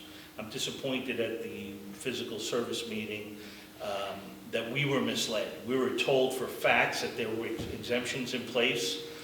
We're all passionate about issues, but we need to, especially after you told us you did your homework, I'm disappointed that it turns out that a lot of what you said you were mistaken, but we were misled. I'm going to be voting in favor of the resolution tonight. Thank you. Anyone else would like to comment? Legislator Castellano. Thank you. I mean, certainly water quality is top priority for all of us up here in Putnam County, and I truly believe that everything's handled faster at the local level. I think we can do a better job at the local level. If there's problems that occur, I mean, that's what we're here for. We're going to try to fix those problems. I did speak to our highway superintendent in Southeast today, and he's absolutely in favor of us vetoing this or setting up the legislation to resolution up to the state to veto it. I just want to point out an example. It's not exactly the same, but it's something that just happened today. The Enoch Crosby community, which a lot of people in Southeast know about, it happens to be in my district. It's a beautiful community. When they built it, you have to go on basically a dirt road to get into the community, which a lot of the people that reside there don't like, but this has been going back 20 years from when I was on the zoning board. This was always a conversation. Can we pave the road? Can we pave the road? You know, it turns out it's on a reservoir, so so we wait for the state to give us approval to pave the road. We could easily do it, but the state has said no over the years. We have a new highway superintendent that took office a couple of years ago, Mr. Burdick. He presented an idea because at the bottom of the Enoch Crosby Road, where it intersects with Maple Avenue, which is not a paved road, every year we get hundreds of potholes, mess to people's cars, and a lot of work that has to go into repairing those potholes. So he actually proposed a simple solution to make, at that intersection, 150 feet of new pavement, which is right on the reservoir, and it seemed to make perfect sense. It wasn't going to impact the reservoir that dramatically, but again, this is up to the state to decide. He proposed it 2 years ago. He just got approval today. It's insane. And the problem with this is 2 years ago, had we had the approval, had they moved quicker on it, just think about the cost of paving your driveway and now doing 150 feet of new pavement on this road. The cost has gone through the roof over 2 years. Had the state acted quickly, maybe we would have had some cost savings. It seems to be a simple solution right on the intersection. It keeps the reservoir safe, and the state did approve it today after 2 years. I mean, it's the perfect, in my mind, it's an example of we should keep this on the local level. We shouldn't create a little bit more bureaucracy. I'm not sure if the state can handle it anyway. I think on the local level, we can do the job. And that's why I reached out to the highway superintendents, and I believe every highway superintendent in Southeast who has to deal with all this is absolutely against it. So I just wanted to add that to the comments. Thank you. Anyone else? Legislator Albano. Yes, thank you. I had sent a memorandum to Chair Sullivan and then CC'd Richie Othwell. I'll just read some of it to you. At the Physical Services Committee meeting held on August 25th, there was a lengthy discussion with 2 resolutions relating to New York State Bill A-6652/S4-162. The purpose of this proposed law would be to add Class C streams to be regulated under the state DEC permitting authority. The resolution asked Governor Holcomb to veto the bill, and this was proposed by Legislator Sage. A resolution in support of it was proposed by Legislator Nancy Montgomery. In the course of these discussions, Legislator Montgomery made several statements about the current bill and also about a different bill that was previously vetoed by Governor Cuomo in 2020. On Monday, August 29th, I received an email from Kent Highway Superintendent Richie Offler asking me about the current bill. He asked me or Nancy Montgomery, where it states that municipalities are exempt from this potential law. Based on this, in support of her resolution and opposing the veto resolution, Legislator Montgomery stated that the bill is not the same as the bill vetoed by Governor Cuomo, that Senator Harkin's bill fixed the problems with the bill that was vetoed, and that the veto bill applied to Class D streams.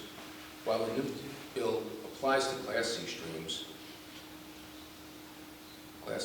the local governments are exempt, is what was stated. From the current bill, unlike the old bill, therefore, for those reasons, Governor Cuomo cited in his 2020 veto message, and previous objections raised by the highway superintendents as others do not apply to this current bill. This was stated. When I reviewed the audio, Legislator Montgomery said that the bill that Governor Cuomo vetoed and passed by the state legislature this year are very different. They are not, in fact.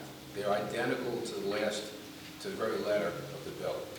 Both bills consist of exactly 4 letters, adding the word C to the list of stream types required in the permit. Legislator Montgomery said that the bill vetoed by Governor Cuomo regulated Class D streams. It did not. Like the current bill, the old bill sought to regulate Class C streams. Governor Cuomo's veto message specifically cited the tremendous fiscal impact on the state and local government that would come with Class C streams being added to the DEC's permitting regulation. He also explained that doing so would more than double the DEC's existing planning and oversight role, adding approximately 40,000 miles of Class C streams over and above the 36,000 miles already subject to DEC permitting authorization. Legislator Montgomery said that the concerns expressed by Superintendent Hoffman were not valid because the current bill added an exemption to the DEC permitting requirements for local governments. But the current bill is exactly the same as the last one and just adds Class C streams to the list of streams subject to the DEC permitting authority without any new exceptions.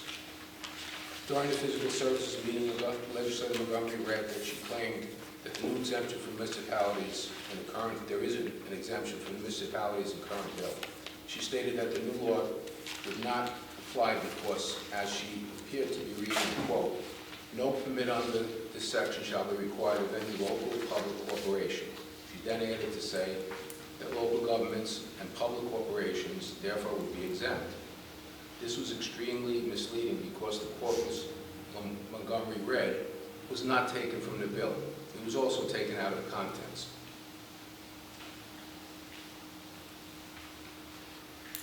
In other words, a permit is not required when local government has entered into a written agreement with the DEC for stream work. Needless to say, entering into a memorandum of understanding with the DEC is far more lengthy, difficult, and time-consuming procedure than obtaining a permit.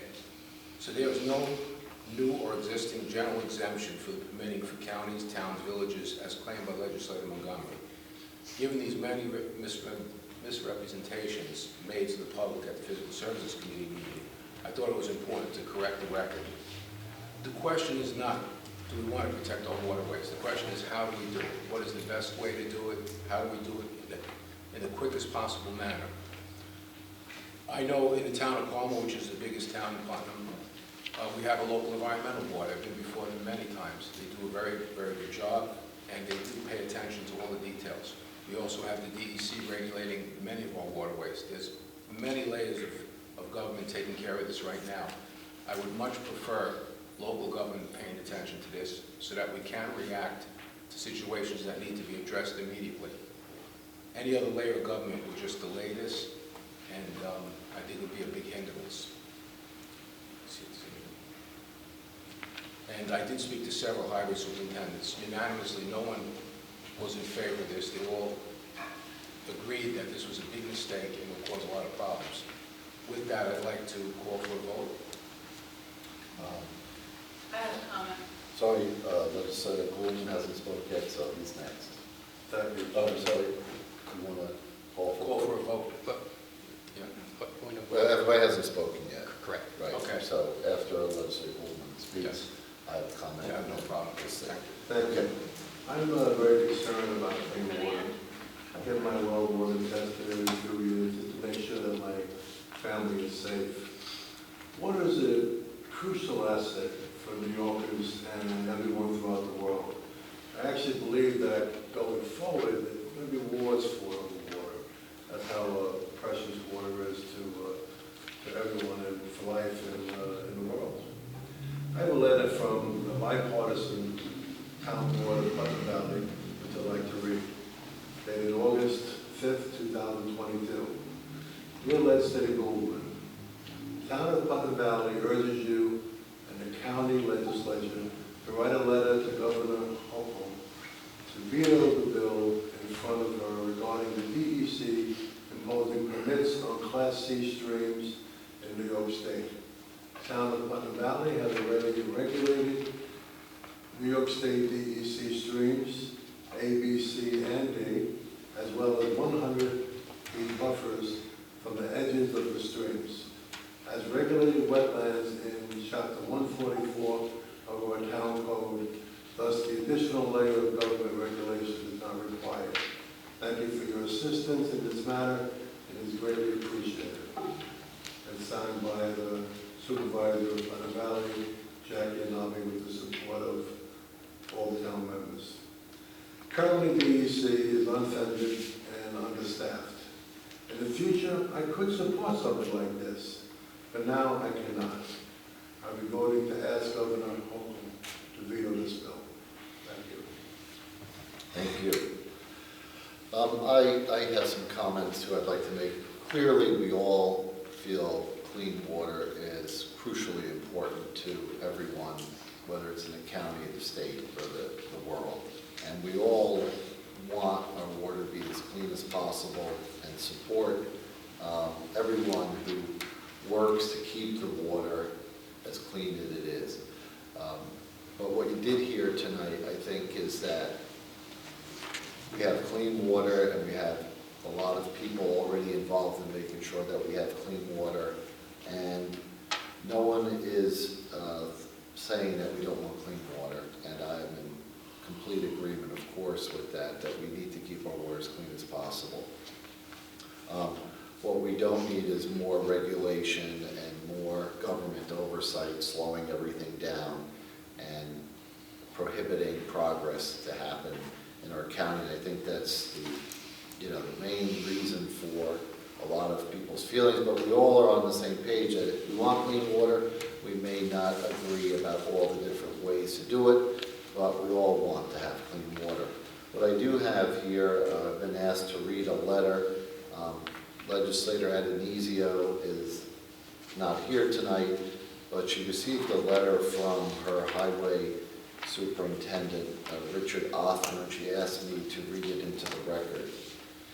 Dear Honorable Kent District 3 Legislator Adonisio and esteemed cohorts, I respectfully request that my below comments be read into the minutes of tonight's full legislative meeting, if allowed by the chair and deemed proper. As the town of Kent Highway Superintendent, I respectfully request that you all vote tonight to send a letter to Governor Hochul asking her to veto State Senator Harkin's stream regulation bill, as did his predecessor, Andrew Cuomo. I believe this bill was crafted with all good intentions, but was not fully vetted as to its inevitable crippling of routine highway work if enacted. I can list many reasons why this should be vetoed, but to show how poorly this was thought through, I offer the following example. Kent has dozens of 1960s era rotted culvert pipes running underneath its roads, connecting Class C feeder streams. Most likely 99% of the traveling public do not even realize they are driving over them. Non-functioning culvert pipes cause roads to erode prematurely due to poor or no drainage, and in winter, they become ice dams, becoming a danger to the traveling public. We are constantly replacing these pipes. Every week in my highway yard, you will find a dumpster full of rotted metal culverts that we tore out and replaced with plastic. If this bill becomes law, you will create a bureaucratic nightmare and public safety crisis. I will have to submit a request for a memorandum of understanding with a job plan to the DEC to change out a pipe. A 3 or 4 hour job will now take weeks to complete. Please send a letter to Senator Harkin asking him to please withdraw his bill and reconvene with a committee consisting of town and county highway superintendents and legislators together so we can reach a workable compromise. Please send a letter to Governor Hochul asking her to veto this bill and ask that she send a request to both the New York State Senate and Assembly to conduct further research on the full effects of this law as it would have if enacted, and to further request that the town and county highway superintendents be included in this study. Thank you, respectfully, Richard T. Osler, Jr. So it was we're asked to read that in the record, and I did so for him and for Legislator Adonisio.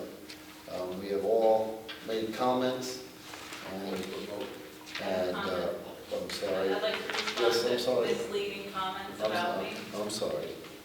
The Legislator, debate is not over. well, it may be.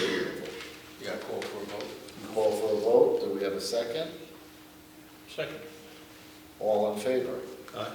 Aye.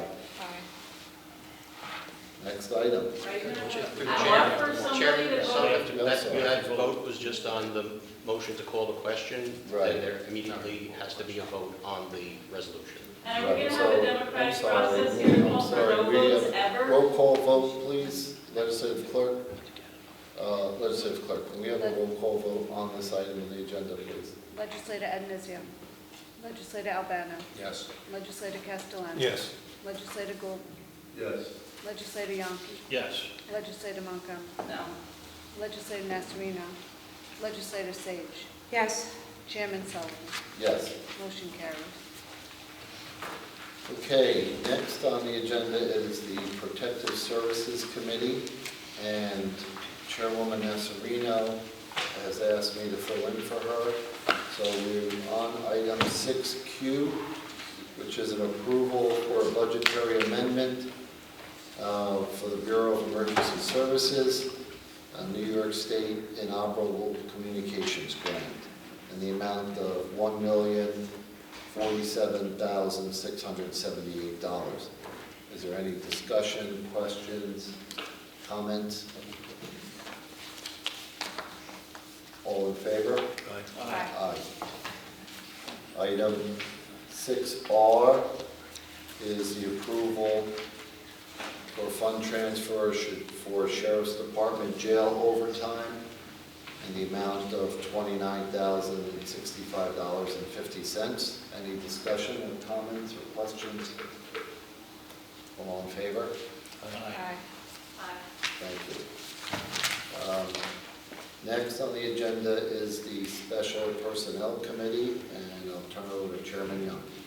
Thank you, Chairman Sullivan.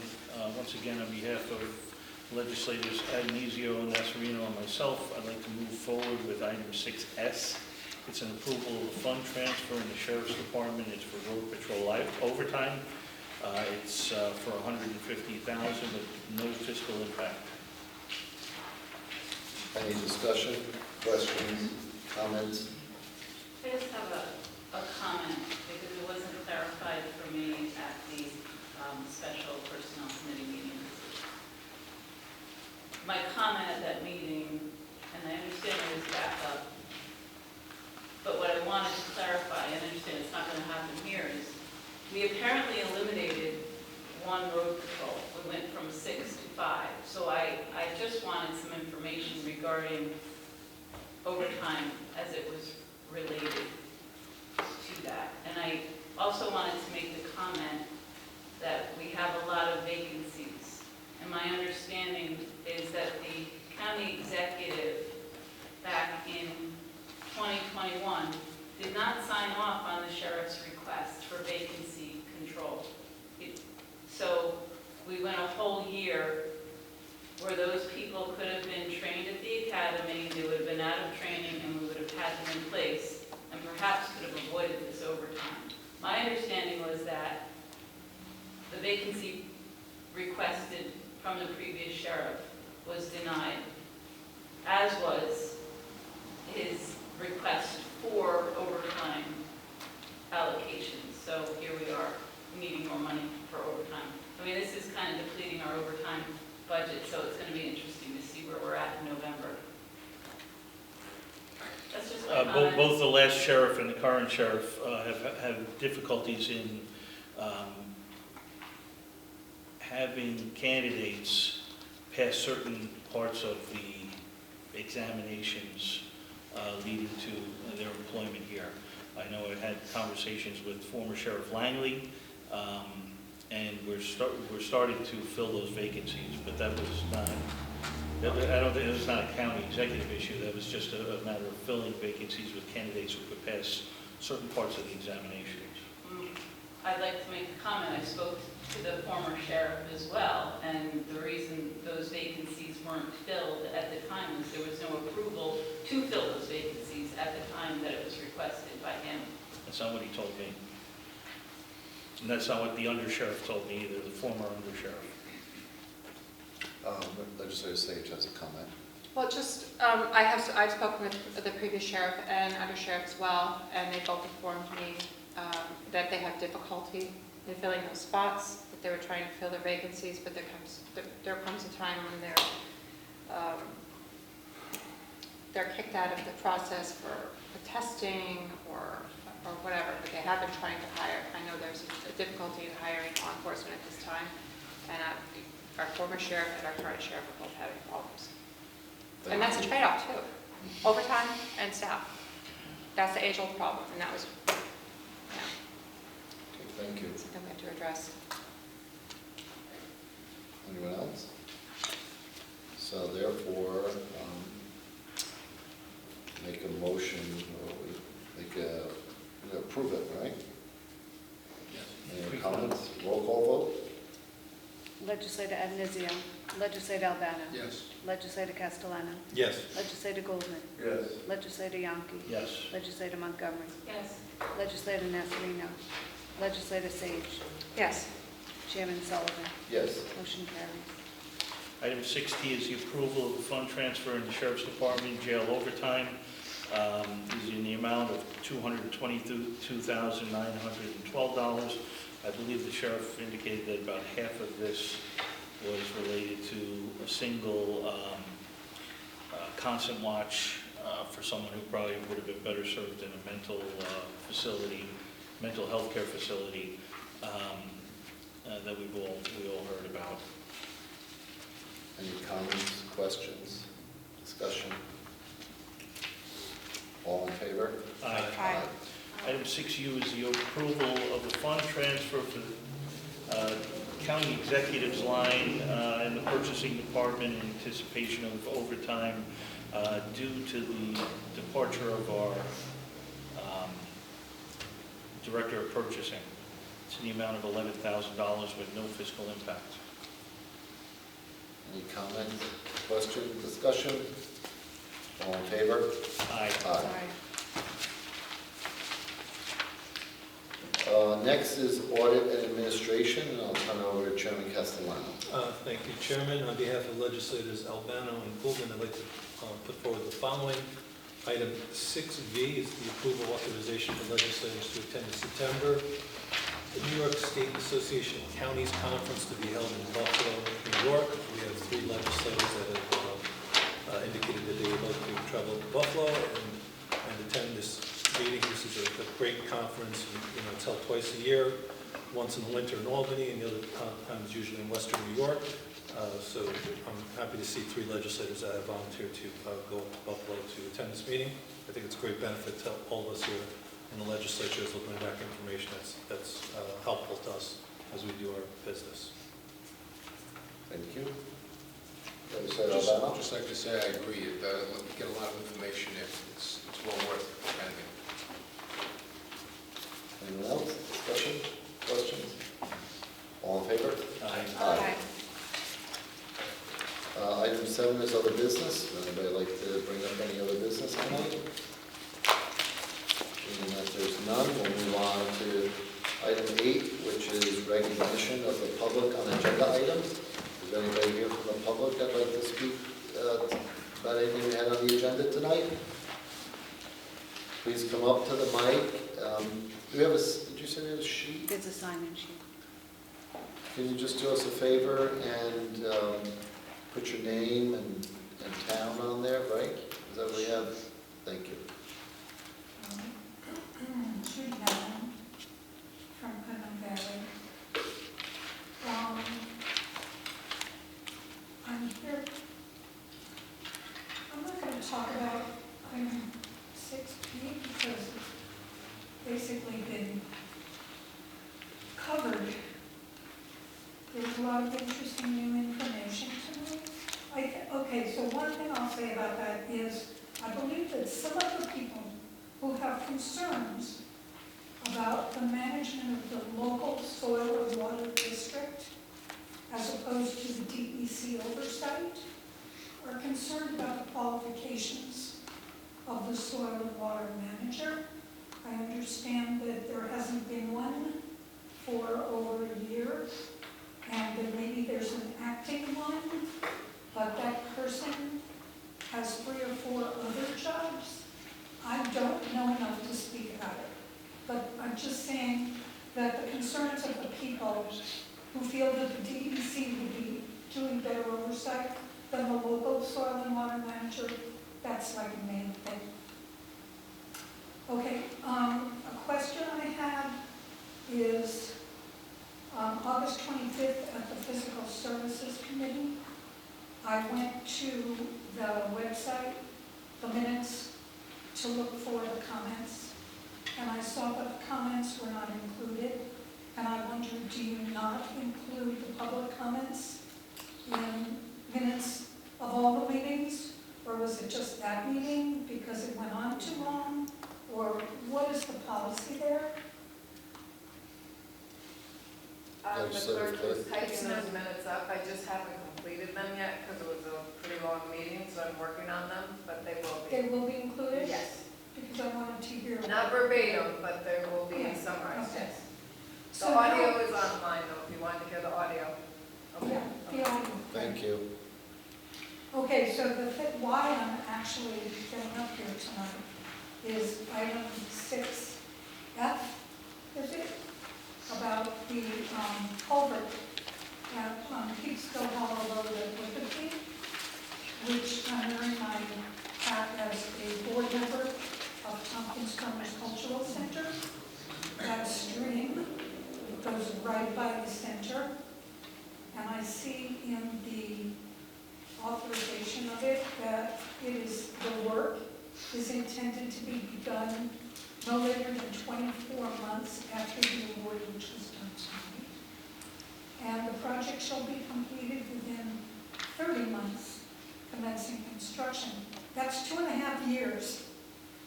We're going to lose a lot of audience, and we have a farmer's market every summer, and if anything is done to that culvert, anyway, I called the highway department today, and I spoke to a gentleman, and he assured me that at some point there would be a public hearing on this project. So I will be looking at the Department of Highway for that opportunity, because we are very concerned about that project. So thank you very much. Thank you. Anyone else?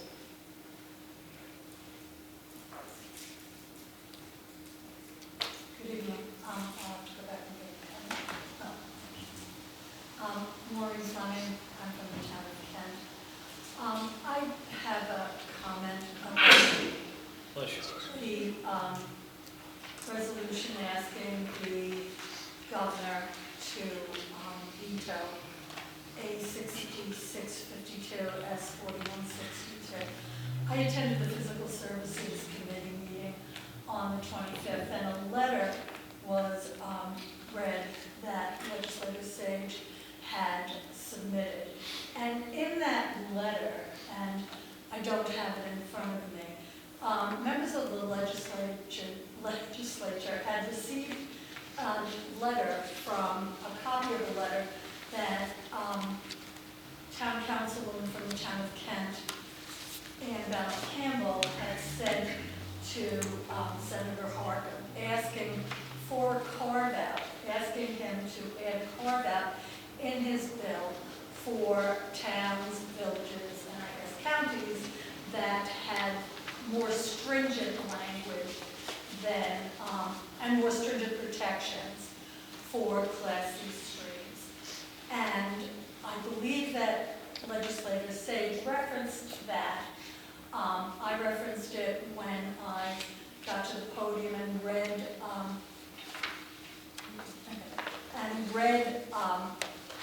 Councilwoman Campbell's entire letter to the senator, in which all of the legislators had been copied. And that seemed to be a kind of sensible way to approach. And actually, when the town of Kent highway superintendent came up to the mic, he alluded to that as well and thought that might be something to be considered. I don't understand the rush, without even considering that, to come here and ask the governor to veto something which may protect streams in counties and towns that do not have such stringent regulations as some of the towns in Putnam County and maybe the county itself. I don't understand why Legislator Yankee said that Legislator Montgomery misrepresented what was included in the legislation. And if she did, this legislature is asking the governor to veto legislation. I would assume that everybody on this legislature should be extremely familiar, intimately familiar with the legislation you're asking the governor to veto. And certainly the chairperson of the Physical Services Committee should be very familiar with the legislation.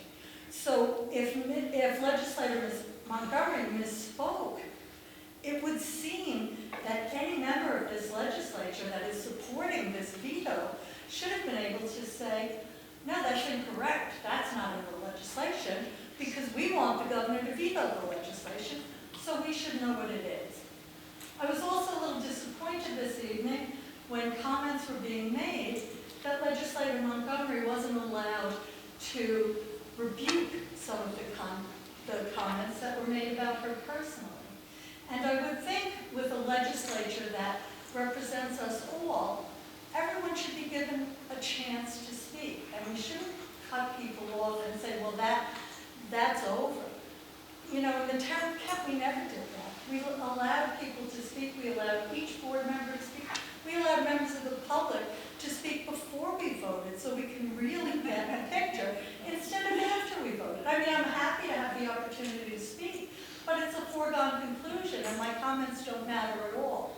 And it's very disappointing to have, I mean, not allowing the public to speak is one thing, but not allowing legislators to speak is far and beyond what should be allowed in this type of setting. You represent all of us. And whether you represent, you know, Kent and Carmel or Southeast or, you know, Patterson, you all represent us all because your decisions affect us all. And so I'm very disappointed in this action. I don't know what the rush to ask the governor to veto this was without talking about a carve-out. Even the highway superintendent, Othmer, said maybe we could convene and maybe we could rework this.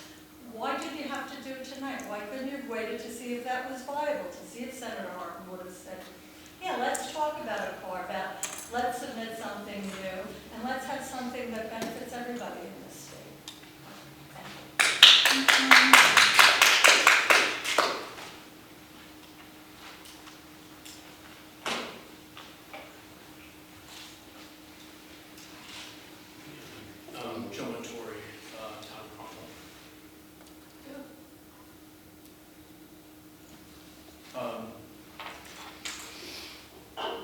So, the stream protection bill that we've been discussing tonight, that you've been discussing tonight, it was mentioned that, it protects Class C streams and, they're not as, I think it's been kind of suggested that they're not as important, but what hasn't been mentioned is that all of those Class C streams eventually feed into Class A streams.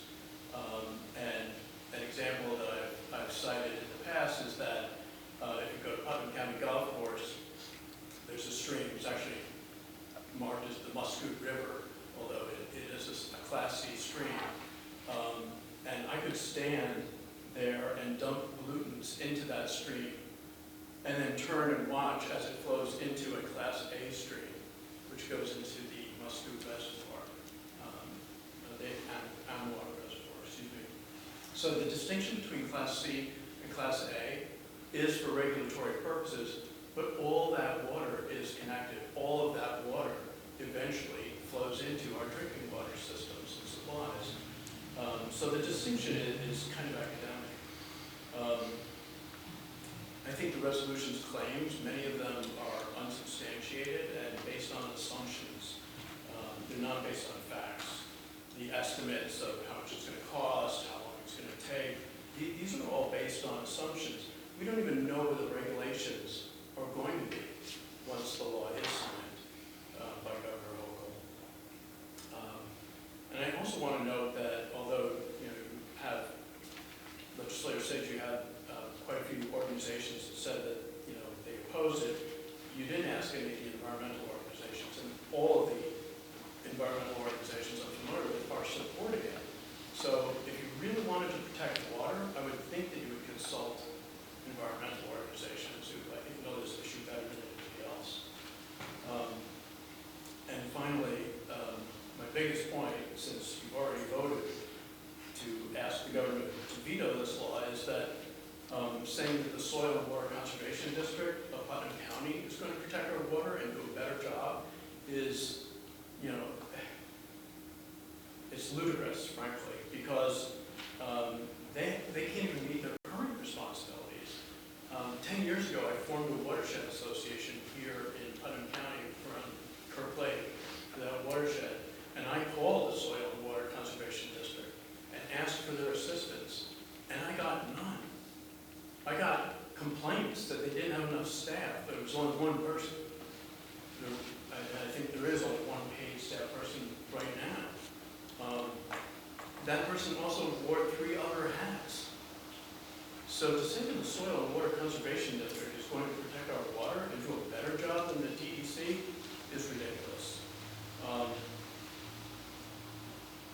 She retired a year ago, and as far as I know, that position was just refilled. So a whole year went by with no Soil and Water Conservation District manager. So to sum up, if you really wanted to protect water, I think you'd support rather than oppose the bill that Senator Harkin wrote. I think you'd send chapter amendments to Governor Hochul to amend it so that it's more to your liking rather than simply say no to it. And I think you'd hire a credentialed district manager for our Soil and Water Conservation District and staff to enforce the current laws, not to mention the state law that will no doubt be signed by Governor Hochul. Thank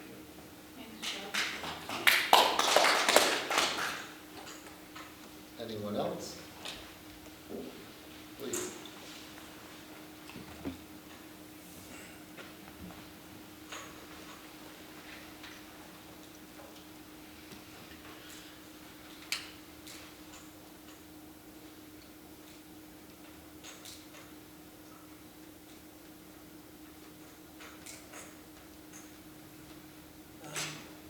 I just wondered why people that have gotten up and spoken and asked questions or stated concerns, that there was no comment or response from any of the board members.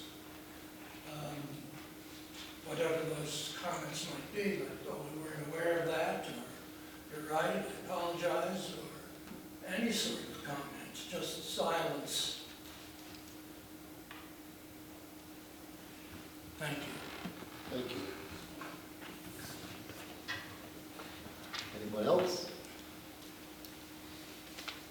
Okay, the next item on the agenda then is recognition of legislators.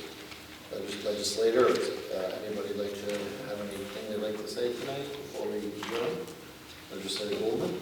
Thank you, Chairman.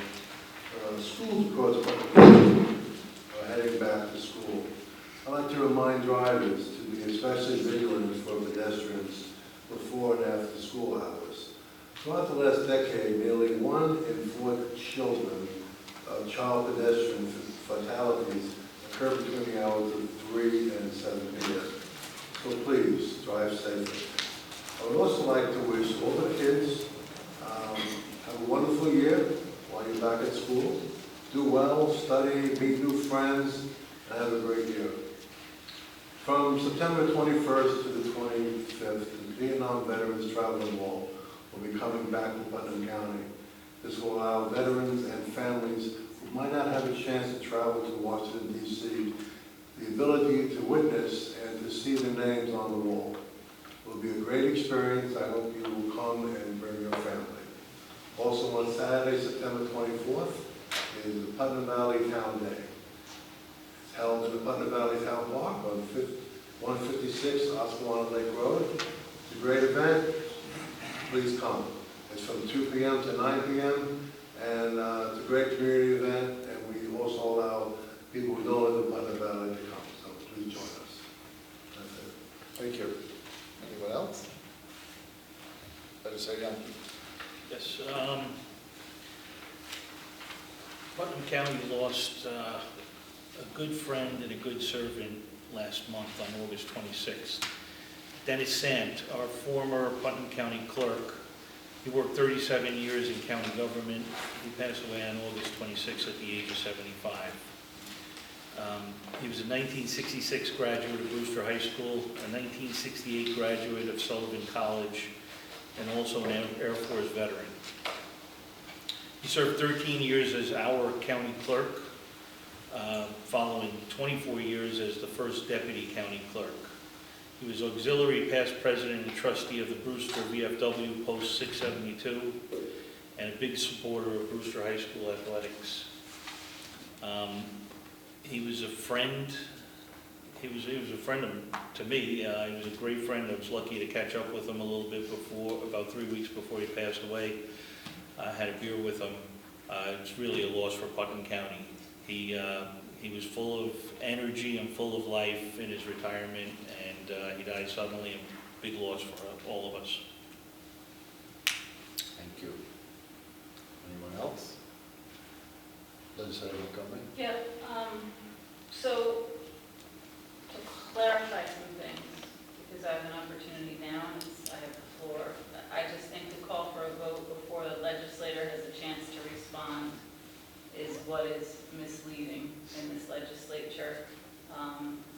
And it's a slap in the face to the democratic process. There were comments about misleading statements I made at the last meeting. I did my best to do the research. I think what's misleading is to make a statement regarding this law as it pertains to storms, as you pointed out, Legislator Yonke, which indicates that we have to get a permit to fix that damage that the storm caused. That's not true. If you read Article 6 in this legislation, so this legislation, to point out misleading statement from Legislator Albano, this is an addition to current legislation. All this legislation does is add Class C streams to current legislation. That legislation is called Article 15 of the New York State Conservation Law. And that's exactly what I pointed out at the Physical Services Committee meeting. And in number 6 of the New York State Conservation Law, it says regarding storms and emergencies, a permit is not required. Within 48 hours, you have to submit something. I'm sorry, I'm going to pull it up right now because Legislator Albano referred to me reading something verbatim, which is true, and I'll read it again, of what all we're talking about here is adding Class C streams to this. And in that conservation law, it says, no permit under this section shall be required for emergency work in a stream or on its banks, which is immediately necessary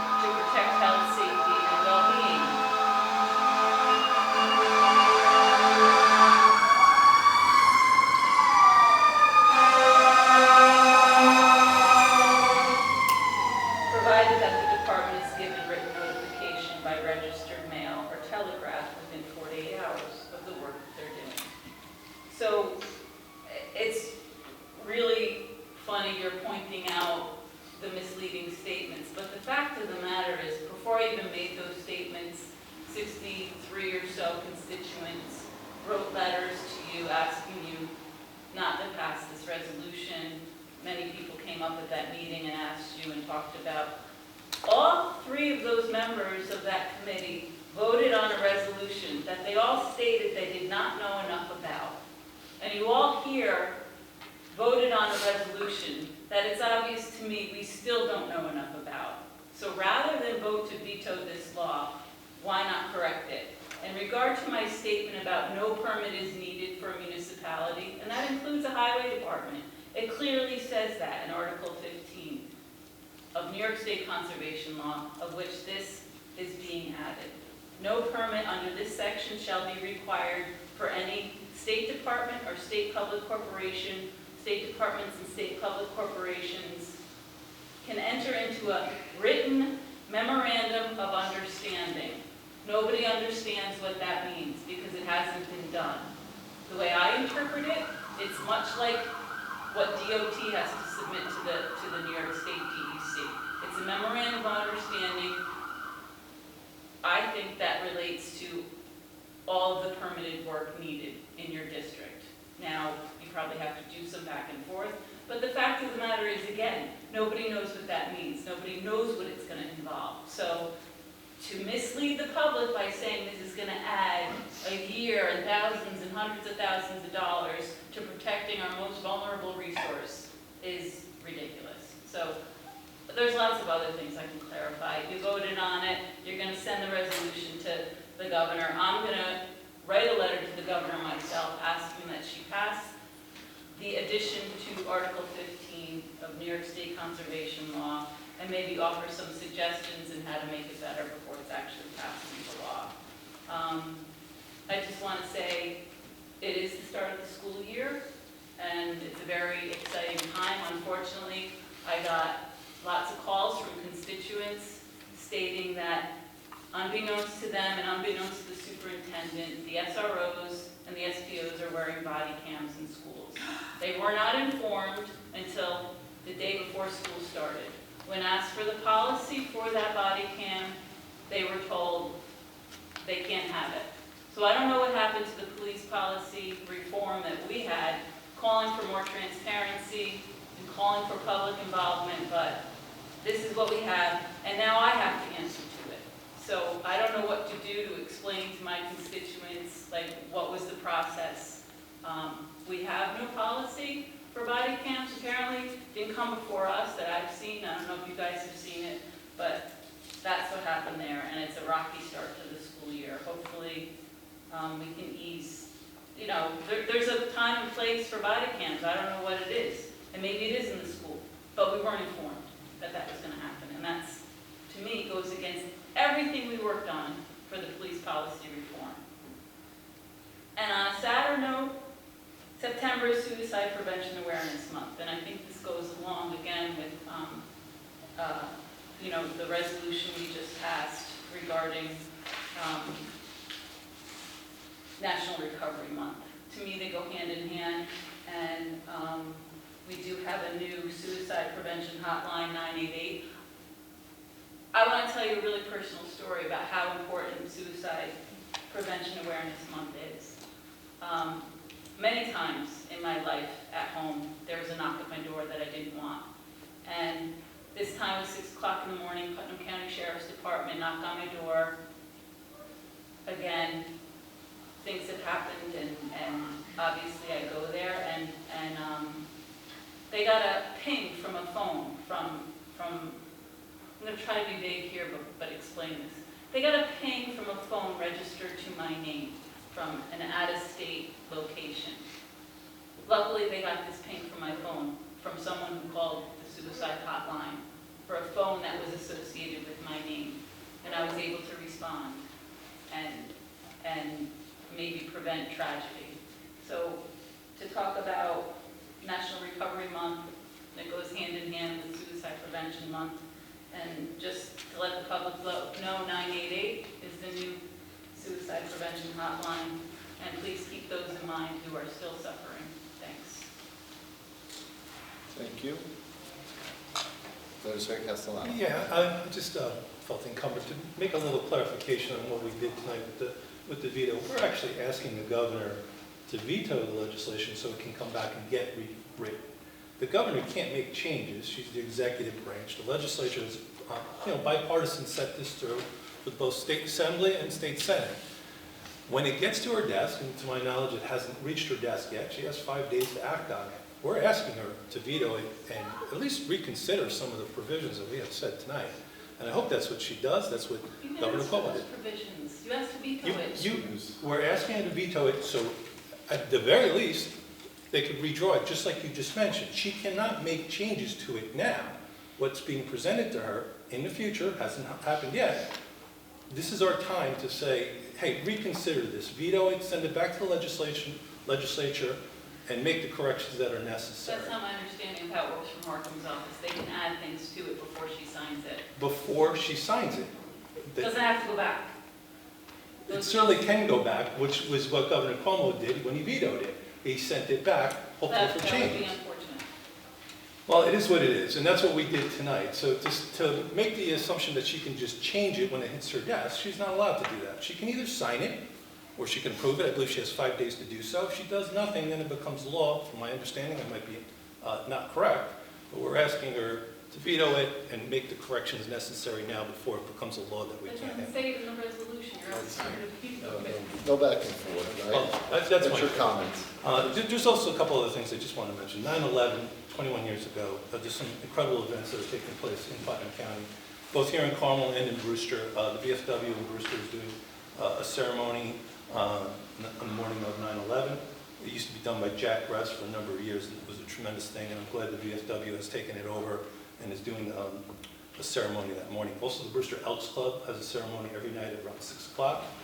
I would ask everybody who can attend to attend. It's an incredible ceremony. Thank you. Thank you.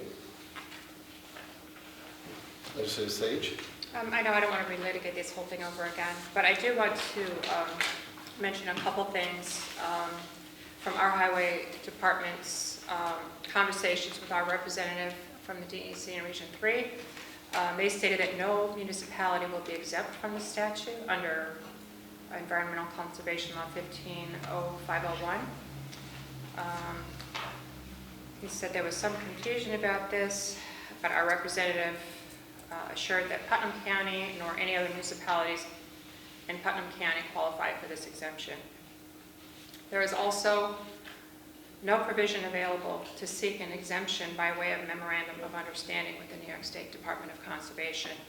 This option is also not available to Putnam County or any other municipalities. This is from our representative at the DEC, who does this permitting. And also what we're talking about here. I did not interrupt you, Legislator Montgomery. I would appreciate the same courtesy. I'd also like to point out that our wells, our septics, are all under the purview of our health department. They make sure that our wells and our septic are running properly. They do the testing. And as citizens, they're also our responsibility. We're required to get our septics pumped out every 2 years and to maintain the quality of our systems. And again, I'll reiterate, that would be great money spent by the state if they could help us with sewering our lake districts to keep our lakes clean. And also, we're not talking about pollutants. If someone's dumping pollutants into a Class C stream, that's a crime.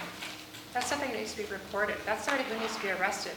There's nothing that this legislation would address when we're talking about dumping a pollutant in a Class C stream. Absolutely, it will go through to the other bodies of water, but that's not what we're talking about here. And I thank all the constituents for coming out. I appreciate all your comments, and I really do listen to every single one of them. Towns can request additional support from the DEC if they so choose. The end game here is, Governor Hochul can make whatever decision she deems fit. But for myself as a legislator, from all the information that I've received, from all the research that I've done, from hearing from all of our, and by the way, Soil and Water is an environmental organization. Although I agree with Joe that the fact that our Soil and Water Conservation District is in disarray, and I'll admit that. But let's strengthen it. Let's not throw this whole, let's not subject the entire state who have wonderful environmental precautions. I think that something with the Soil and Water Conservation District, it needs to happen now, yesterday. And we've been understaffed in that department for 10 years, like you said. But this legislation is not going to address that. And anyway, I'm not going to relitigate this. I'm certainly happy to talk to anybody. I've done a lot of research on this. And bottom line is, Governor Hochul will do what she deems fit, and we will all make our way through it, regardless of what she does. But I think it's important for people to understand, what's going on, and then if she approves it, we'll deal with that too, and we'll cross that bridge when we get there. But I don't think that permitting makes our water cleaner, and I think it's a lot more work that our municipalities will have to jump through. So that's my final thought, and again, it's up to the governor. What we do here in Putnam County on the legislature is probably not going to affect her issue very much. But that being said, it brought you all here. It brought up this discussion. We can all talk back and forth, and I think that's important. So, thank you. Great, thank you. I'll make a motion to adjourn the meeting. Can I have a second? Second. All in favor? Aye. Bye. Thank you. Have a good night, everyone.